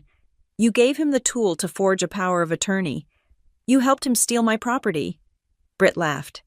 It was a cruel, dismissive sound. Steal, oh, please, you are such a drama queen. That warehouse is a dump. Wade is going to turn it into something actual people care about. A luxury complex. A destination. I am going to be the brand ambassador. Do you know how many followers I will get from the groundbreaking series I stared at her? She did not see a crime. She saw content. She saw a backdrop for her selfies. You sold me out for likes. I said, I did you a favor. Britt snapped. Look at you. Kendall, you are 35. You drive a Ford. You have a boring job. You are a loser. You were never going to do anything with that land. I just sped up the inevitable. You have nothing to lose because you have nothing. The words hung in the air, sharp and poisonous. You have nothing. For years, I had let them talk to me like that. I had let them convince me that because I was not rich, I was worthless. But looking at Britt now spoiled, empty, and morally bankrupt, I realized they were the ones who had nothing. They had no honor. They had no loyalty. They just had hunger. I took a step closer to the bed. I have something you do not have. Britt, I said softly. She raised an eyebrow. What a coupon book I have the law. I said, I swiped on my phone and brought up the statute for conspiracy to commit forgery and wire fraud. Taking a photo of a signature and providing it to someone for the purpose of forgery makes you an accessory to a felony. I said, in this state, that carries a mandatory minimum sentence of 3 years in prison. Britt's face went slack. The smirk vanished. What, no? I did not. I did not sign anything. You facilitated it. I said, and since you just admitted it to me, and since Wade is going down for bank fraud, the prosecutors are going to be looking for everyone involved. Britt sat up, her face turning pale. Bank fraud. Wade said it was just a permit dispute. Wade lied. I said, he stole $1 million, and you helped him frame me for it. When the police come for him, Britt, do you think he's going to protect you? Or do you think he is going to throw you under the bus to save himself? Britt dropped her phone. Her hands started to shake. He promised me the penthouse suite for my studio, she whispered. He promised you air. I said. I turned to leave. Wait. Britt cried out, scrambling out of bed. Kendall, wait. What do I do? You cannot let them arrest me. I have a brand partnership next week. I cannot go to jail. I stopped at the door and looked back at her. She looked very small suddenly. Then you better hope my lawyer's in a good mood. I said, and you better stay out of my way. I walked out of the house. I did not feel triumphant. I felt hollow. My own cousin had served me up on a platter because she thought I was too pathetic to fight back. I got back in my car and called Dante. Brit is confirmed. I said. She provided the signature sample. She is scared now. She might flip if we press her. Good, Dante said. But we have a bigger problem. What I have a contact in the dispatch office of the demolition company. Dante said. The work order was just updated. They are not waiting for business hours on Monday. When are they coming? 6 o'clock in the morning. Dante said. Sunrise. And they are bringing 2 dozers this time. They want it flat before the courts open at 9. They are trying to outrun the TRO. I said, exactly. Their strategy is destruction of evidence. If the building is gone, there is nothing to inspect. They will pay the fine for violating the order, claim it was a miscommunication, and walk away with the land. I gripped the steering wheel. Tessa was right. If that warehouse fell, the physical proof of the old loan fraud, the safe, the condition of the structure would be buried. It would be my word against a pile of bricks. We cannot let them touch it, I said. We can't just stand in front of the machines. Kendall, Dante warned, if Nolan Pierce is involved, he will have police there to remove you for safety reasons. They will arrest you for trespassing on your own land to clear the path. Then we need to be smarter. I said, we need to let them commit the crime without letting them destroy the evidence. I hung up and drove straight to the warehouse. I spent the rest of Sunday afternoon turning the warehouse into a fortress of surveillance. I met Miles Rourke there at 2 o'clock. He brought 3 industrial-grade vibration sensors and installed them on the main support columns. These will log any impact, Miles said. Calibrating the devices, if they hit the wall, the data will show it was a structural assault, not a collapse. It proves intent. Dante arrived an hour later with a Pelican case full of cameras. We hid them everywhere. One in the rafters, one inside the rusted electrical box outside, one in the hollow of a tree across the street. We are covering every angle, Dante said, adjusting a lens. If Wade sneaks a bribe to a foreman, if Pierce gives an illegal order, we will see it. I went to the back office. I emptied the rest of the filing cabinet. I took every scrap of paper, every old photo, every receipt. I was not leaving anything to chance. I scanned everything into the cloud, and then loaded the physical boxes into Dante's trunk. By sunset, the warehouse was empty of secrets but full of eyes. I stood in the center of the bay, looking up at the dusty skylights. The building felt fragile tonight. It was just brick and mortar. It could not fight back against steel and diesel. That was my job. Tessa called me at 8 o'clock. I spoke to the FBI contact. She said, they are interested, but they need a precipitating event. They need to see the corruption in action. They will see it. I said, Kendall. Tessa's voice was serious. You need to understand the risk. If we let them start, there is a chance they do real damage. If a wall comes down... I know. I said, it is a calculated risk. I am coming with the police. Tessa said, I pulled every favor I have. I got a writ from a different judge authorizing the seizure of equipment if they violate the TRO. But I need time to execute it. I need you to stall them. I will stall them. I promised. How I am not leaving. I said, Kendall, no. It is too dangerous. It is the only way. I said, they can arrest me. Tessa. But they cannot bulldoze a building with a human being inside. It changes it from a property dispute to attempted manslaughter. Wade is arrogant. But is he a murderer? I do not know. Tessa said quietly. With the amount of money involved, I do not want to find out. He won't kill me, I said, trying to convince myself as much as her. He needs me to be the scapegoat, not the victim. I hung up and sat on the old folding chair in the middle of the warehouse. The night fell heavy and dark. The streetlights outside hummed. I thought about Gran. I thought about her telling me this place was my anchor. I thought about Wade laughing at the party, telling his friends I was a good girl who would do as she was told. I checked the cameras on my phone. They were all live. The green lights blinked in the darkness like stars. I was not the black sheep anymore. I was the shepherd, and I was waiting for the wolves. At 4 a.m, I heard the first heavy truck rumble down Riverside Row. I stood up and smoothed my shirt. I put on my safety glasses. I checked the battery on my body camera. Let them come. The ground shook at 6:14 in the morning. It was not an earthquake. It was the synchronized idle of two massive yellow bulldozers rolling down Riverside Row like tanks entering a demilitarized zone. The sun was just bleeding through the gray cloud cover, casting a flat, sickly light over the industrial park. I stood in front of the closed steel door of the warehouse, my feet planted shoulder-width apart, holding a clipboard against my chest like a shield. I was not shaking this time. Fear burns out eventually, and what is left behind is a cold, hard slag of determination. The lead bulldozer stopped 10 feet from me. The engine noise was deafening, a physical pressure against my eardrums. A white pickup truck skidded to a halt beside it, and a man jumped out. It was not Inspector Vance this time.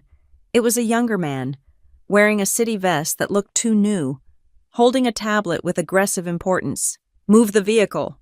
He shouted over the roar of the engines, gesturing at my Ford Fusion, which I had parked strategically to block the secondary gate. I walked forward to meet him. I did not yell. I waited until he stepped close enough to hear my normal speaking voice. "I am Kendall Graham, the property owner." I said, "I have a temporary restraining order issued by Judge Harrison yesterday afternoon. All demolition activities are suspended for 72 hours pending a hearing." I held up the court order. The stamped seal of the county court was clearly visible. The young inspector did not even look at the paper. He tapped his tablet screen. "I have a work order here, ma'am, approved by the deputy director this morning. It says emergency hazard abatement. That overrides civil disputes. We are clearing this lot. If you do not move, we will tow your car and have you removed by force." He was reading from a script. I could see it in his eyes. He was not thinking. He was following orders. I pulled out my phone. The camera was already recording. "State your name," I said, pointing the lens at his face. He flinched, holding up a hand to block the camera. "You cannot film me. That is interference. I am on my property," I said steadily, "and you are violating a court order. I am asking you again, what is your name? And who told you that an administrative work order overrides a judicial injunction?" He hesitated. He looked back at the bulldozer operator, who was watching us with boredom. "My name is irrelevant," he snapped. "The order is in the system. Your lawyer should have filed the injunction through the portal. We show no active hold in the database. It was the classic bureaucratic shuffle. The system. The invisible god that allowed men to destroy lives without taking responsibility." I stepped closer to the bulldozer. I looked up at the operator in the cab. "Turn it off," I said. The operator laughed. He could not hear me, but he saw my mouth move. He revved the engine, a plume of black smoke shooting into the air. The blade lifted, gleaming and heavy. I looked back at the inspector. "Who gave the order?" I asked, my voice cutting through the noise. "Who told you to ignore the judge?" He looked flustered. He was young, and he was not used to people standing their ground against heavy machinery. "Look, lady, I just got the call at 5 in the morning. "Okay, Mr. Mercer said it was cleared. He said just get it done before the traffic starts." I felt a surge of triumph. There it was. "Mr. Mercer," I repeated. "Wade Mercer." "He is not a city official. Why are you taking orders from a private developer?" The inspector realized his mistake immediately. He clamped his mouth shut and stepped back. "Clear the area," he barked. "Operations are commencing."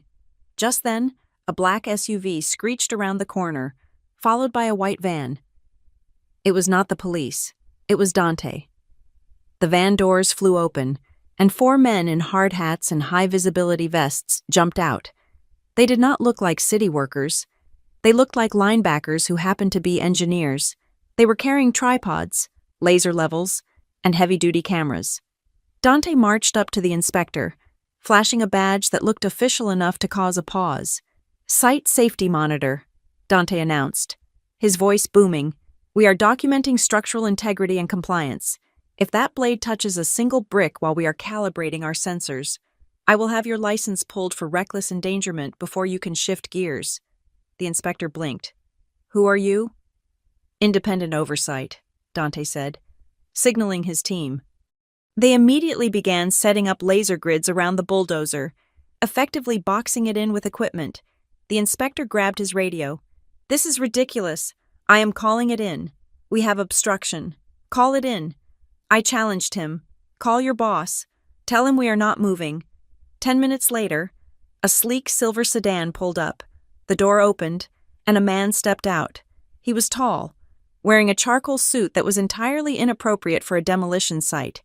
He had silver hair and the kind of face that was handsome until you looked closely at the eyes. It was Deputy Director Nolan Pierce. He walked toward us with the easy grace of a politician, ignoring the mud splashing onto his Italian shoes. The young inspector looked relieved, rushing over to whisper in his ear. Pierce nodded, dismissing him, and turned to me. He put on a smile that was meant to be disarming but felt like oil slick. Ms. Graham, he said smoothly, I am Nolan Pierce. There seems to be a misunderstanding. There is no misunderstanding. Mr. Pierce, I said, keeping my phone trained on him, I have a court order. Your crew is trespassing.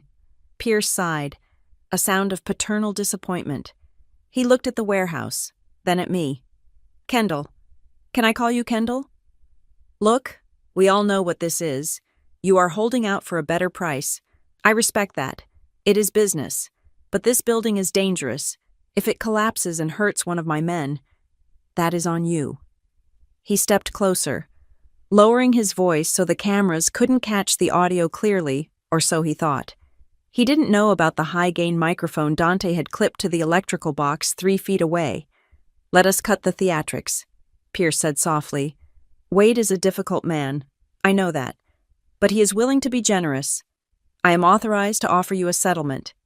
$50,000, cash, on top of the land value. We sign the papers right now. You call off your dogs, and we clear the site. Everyone wins. I looked at him. He was trying to bribe me in the middle of a demolition zone. You are offering me $50,000 to ignore a felony, I asked. Pierce's smile tightened. I am offering you an expedited permit resolution fee. Do not use ugly words. Kendall, I have a question. Mr. Pierce, I said, my voice loud and clear. Does that $50,000 come from the city budget, or does it come from the Riverine Strategy Group? Pierce froze. The color drained from his face so fast, it looked like a physical blow. His eyes darted to my phone, then to Dante, then back to me. I know about the consulting fees. I continued. Relentless. I know Wade has been paying you $15,000 a month to fast-track his permits and ignore zoning laws. I know you are the one who swapped the photos in the file. Pierce took a step back, his composure shattered. You should be very careful about what you say, he hissed. Slander is expensive. So is racketeering, I replied. Before he could respond, another car roared into the lot. It was Wade's black truck.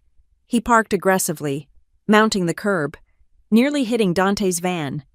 Wade slammed the door and stormed toward us. He looked terrible. His face was red, his tie was crooked, and there was a wild, manic energy coming off him in waves. He had lost the cool, controlled facade he wore at the party. What is going on here? Wade screamed, ignoring Pierce and marching straight for me. Why is that building still standing? I told you to level it. He turned on the inspector. Get in that cab and knock it down. Now. The inspector looked at Pierce, terrified. Pierce held up a hand. Wade, wait. We have a situation. I do not care about the situation, Wade bellowed. His spit flew. He turned to me, his eyes bulging. You! He pointed a shaking finger at my face. You ungrateful, miserable little leech. I gave you everything. I tried to save you. And this is how you repay me, by dragging strangers into family business. It is not family business. Wade, I said calmly, it is bank fraud. Wade stopped. The words hit him. He looked around at the crowd, the workers, the safety crew, the inspector. Pierce. I walked toward him. I reached into my bag and pulled out the laminated copy of the demolition permit he had filed. I held it up. Look at this. Wade. I said, get that out of my face. He snarled. Look at the owner line. I insisted. Tapping the paper. It says Graham Storage, LLC. It does not say Wade Mercer. You do not own this building. You never did. I own you. Wade screamed. I own this whole family. I paid the taxes. I paid the lawyers. It is mine. It is not yours, I said. And neither is the signature at the bottom. You forged it. just like you forged the loan documents 5 years ago." Wade's face turned a shade of purple I had never seen before. The veins in his neck stood out like cords. "You think you are so smart," he spat. "You think a piece of paper stops me? I have put millions into this deal. Millions. I am not letting a receptionist stop a $50 million development." He lunged for the paper, trying to rip it from my hands. I stepped back, keeping the permit raised. "You forged my name, Wade," I said, my voice steady, pushing him to the edge. "You lied to the city. You lied to the bank. And now everyone knows. You little witch," he growled. "The name on the permit is not yours," I shouted, delivering the final strike. "You have no right to touch this building," Wade snapped. The pressure, the money, the fear of the bank, the arrogance, it all collided in one explosive moment of truth. "I paid for it," Wade roared, his voice echoing off the steel walls of the warehouse. The silence that followed was absolute. The bulldozer engines seemed to fade into the background. Every head in the lot turned toward him. "I paid for that permit." Wade screamed, gesturing wildly at Pierce, who looked like he wanted to dissolve into the pavement. "I paid him, I paid the inspector, I bought that signature. It is my building because I bought the people who control it." He was panting, chest heaving, staring at me with wild eyes. He thought he was asserting dominance. He thought he was proving his power. He did not realize he had just signed his own confession. I lowered the paper slowly. "Thank you, Wade," I said softly. Wade blinked, confusion clouding his rage. What I pointed behind him, Wade turned around. At the edge of the lot, behind the circle of construction vehicles, 3 unmarked sedans had pulled up silently during the shouting match. Tessa Vaughn stepped out of the first car. She was wearing her court blazer and a badge on her belt. Behind her, 6 officers in tactical vests moved forward, hands on their weapons, and behind them, 2 agents in windbreakers with FBI printed in yellow letters on the back. Wade froze. His mouth opened, but no sound came out.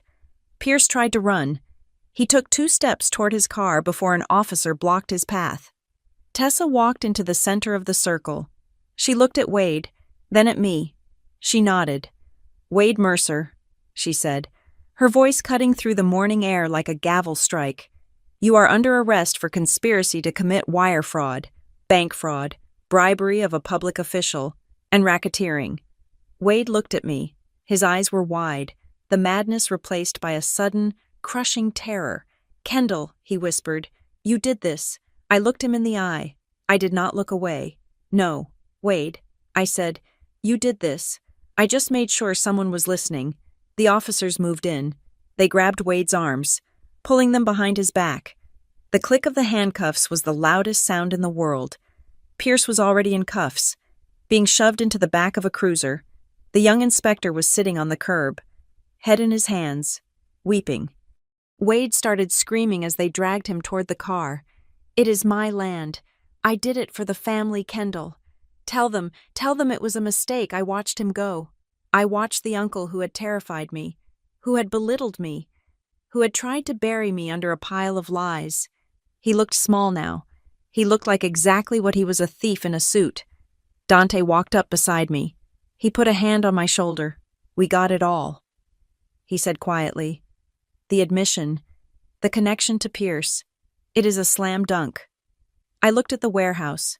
It was still standing. The morning sun was finally breaking through the clouds, hitting the red brick. It looked battered. It looked old. But it was still there. The bulldozer operator turned off his engine. The silence that rushed back into the lot was beautiful. Tessa walked over to me. She looked tired but triumphant. "We need to go to the station for your statement," she said. "But take a minute. You earned it." I nodded. I walked over to the steel door of the warehouse. I reached out and touched the cold metal. My grandmother had called it an anchor. I finally understood what she meant. It wasn't about the building. It was about holding your ground when the tide tried to pull you away. I pulled the permit from my clipboard, the one with the forged signature, the one Wade had paid for with his freedom. I crumpled it into a ball and dropped it on the ground. Then I turned my back on it and walked toward the police cars. I had a statement to give, and for the first time in my life, I was going to tell the whole truth. The silence that followed the click of the handcuffs was heavy, but it was not empty. It was filled with the sudden, sharp realization that the world had shifted on its axis. Wade Mercer, the man who had loomed over my life like a titan for 3 decades, was now just a man in a wrinkled suit with his hands cuffed behind his back. Tessa Vaughn did not waste a second. She stepped forward, flanked by 2 federal agents who looked at Wade with the dispassionate interest of biologists examining a specimen under a microscope. "Wade Mercer," Tessa announced, her voice ringing clear across the lot. "You are currently in the custody of the Federal Bureau of Investigation and the City Police Department. We are executing a search warrant for your home, your offices at Mercer Development, and the digital archives of the Department of Buildings." Wade struggled, twisting his body to look at the officers. His face was a mask of disbelief that was rapidly crumbling into panic. "This is a mistake," he shouted, his voice cracking. "You are arresting the wrong person. This is a setup." He swung his head around, his eyes locking onto me. "She did this?" he screamed, jerking his head in my direction. "Look at her. She is the one who forged the permit. She is the one who wanted the insurance money. She lured me here to frame me. She is unstable." For a moment, the old fear flickered in my chest. It was the muscle memory of a lifetime spent being told I was wrong, that I was crazy, that I was the problem. But then I felt the weight of the flash drive in my pocket. I felt the solid ground of my own property under my feet. I walked forward. I did not shout. I did not cry. I moved with the precision of a compliance analyst closing a file. I stopped 3 feet from Wade. I looked at the lead FBI agent. "He is claiming I forged the documents," I said, my voice steady. The agent looked at me. "He claims a lot of things, ma'am." I nodded. "I would like to submit the chain of evidence into the record right now." "Officer, just so there is no confusion." I opened my bag. Dante stepped up beside me, holding the tablet that was still recording. "Exhibit A," I said, holding up the printout of the Freedom of Information Act request. "These are the photos submitted with the emergency demolition permit. They show a building with column number 14 and green skull graffiti." I pointed to the warehouse wall behind me. "My building only has 10 columns," I said, "and there is no green graffiti. The photos were falsified to fabricate a safety hazard." I dropped the paper onto the hood of the police cruiser. "Exhibit B," I continued. "The independent structural report from Miles Rourke, a licensed engineer, dated 48 hours ago. It certifies the building is structurally sound. There was no emergency. There was only a rush to destroy evidence." I placed the report on top of the photos. Wade was breathing hard now, his eyes darting back and forth. "Exhibit C," I said, pointing to Dante's tablet, high-definition video and audio recording of Wade Mercer meeting with Darla Klein on Saturday night, handing her an envelope containing $5,000 in cash to suppress the permit file. Wade flinched as if I had slapped him. "And finally," I said, looking Wade dead in the eye, "the verbal confession witnessed by 20 people and recorded by federal agents less than 5 minutes ago. You stated, and I quote, 'I paid for that permit. I bought that signature. It is my building because I bought the people who control it.'" I turned back to the agent. He admitted to bribery, forgery, and the intent to defraud the city and the bank. It is all there. Wade slumped. The fight went out of him all at once, leaving him looking old and small. He realized that he could not gaslight a federal indictment. Tessa stepped closer to Nolan Pierce, who was standing by the second cruiser, looking like he wanted to vomit. "And Mr. Pierce," Tessa said coolly, "you should know that we picked up Darla Klein 20 minutes ago at her office. She was very eager to discuss the Riverine Strategy Group. She has already confirmed that you were the primary beneficiary of the consulting fees. She gave us the ledger. Nolan, you are not a deputy director anymore. You are a co-conspirator." Pierce closed his eyes and lowered his head, accepting his fate. The arrogance that had allowed him to try and bribe me 10 minutes ago had evaporated. But we were not done. An officer walked over to the edge of the crowd where Britt was standing. She was holding her phone, but she was not live streaming. She looked terrified. "Britt Mercer," the officer asked. Britt nodded. Unable to speak. We have a warrant to seize your electronic devices as part of an ongoing fraud investigation. The officer said, we have information that you provided a digital sample of a signature used in the commission of a felony. No, Britt whimpered, clutching her phone to her chest. I did not. I was just helping my dad. I did not know ignorance of the law is not a defense, the officer said, gently but firmly prying the phone from her fingers. He dropped it into an evidence bag. I watched Britt crumble. Her entire world lived inside that phone. Without it, without the filters and the followers, she was just a girl who had sold out her cousin for a condo she would never see. Wade let out a guttural roar as the officers began to guide him toward the car. He planted his feet, fighting them. I did it for the family, he bellowed. His face twisted in anguish. I did it for us. We were going to be royalty, Kendall. You stupid girl. You ruined everything. I was building a legacy. I walked up to the window of the cruiser as they shoved him inside. I signaled for the officer to wait a second. Wade looked up at me from the back seat. There was hate in his eyes, pure and undiluted. You did not do it for the family. Wade, I said quietly, you stole from Gran. You stole from me. You framed me to save your own skin. That is not family. That is a parasite. The officer slammed the door. I turned around and saw my mother, Elaine. She had parked her car behind the police barricade and was standing there, clutching her purse with both hands. She looked from the police cars to me, her eyes wide with shock. She had heard it all. She had heard Wade confess. She had heard him blame me. She had seen the truth laid bare. She walked toward me, her steps unsteady. Kendall, she whispered, he really did it. He was going to let you go to prison. I looked at my mother. For 35 years, I had wanted her to defend me. I had wanted her to stand between me and Wade and say, that is enough. But she never did. And looking at her now, I realized she never would have. She was a victim too. But she was a volunteer victim. Yes, Mom, I said.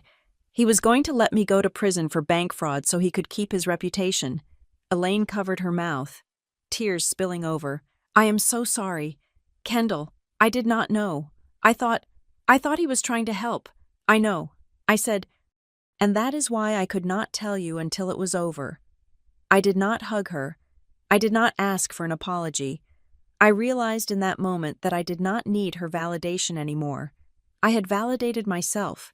I had stood in front of a bulldozer and the entire corrupt weight of the city administration, and I had won.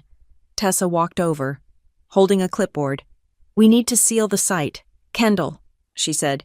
The FBI needs to do a full forensic audit of the warehouse contents to recover the original loan documents and the safe. We are designating it a federal crime scene. She handed me a pen. I need you to sign the consent form for the search. It also serves as a protective order. Nobody touches this land without your direct written authorization. I took the pen. I looked at the signature line. I signed my name. Kendall Graham. It was the same signature Wade had tried to steal, but this time, the ink was wet, and the hand holding the pen was steady. Done, I said, handing it back. Tessa smiled. You did good. Graham? Dante was already at the gate, removing the orange demolition in progress sign that Wade's crew had zip-tied to the fence. He threw it into a trash pile. I walked over to my car and opened the trunk. I pulled out a piece of poster board and a thick black marker. I had prepared it last night. A small act of hope. I walked to the front gate. The sun was fully up now, bathing the warehouse in a warm, golden light. The dust from the morning's commotion was settling.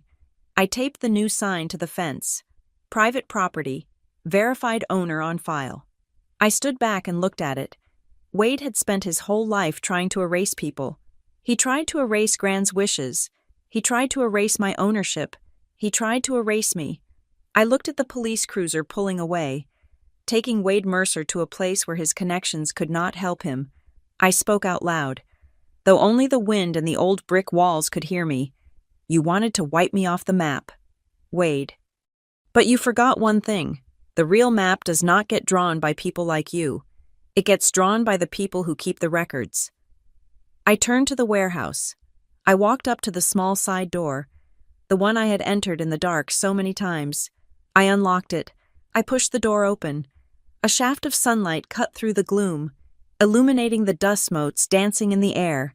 It lit up the back office where the blue box had been hidden.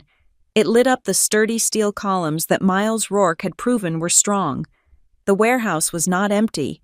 It was full of truth, and for the first time in a long time, it was safe. I stepped inside, into the light, and closed the door behind me. The war was over, and I was the last one standing.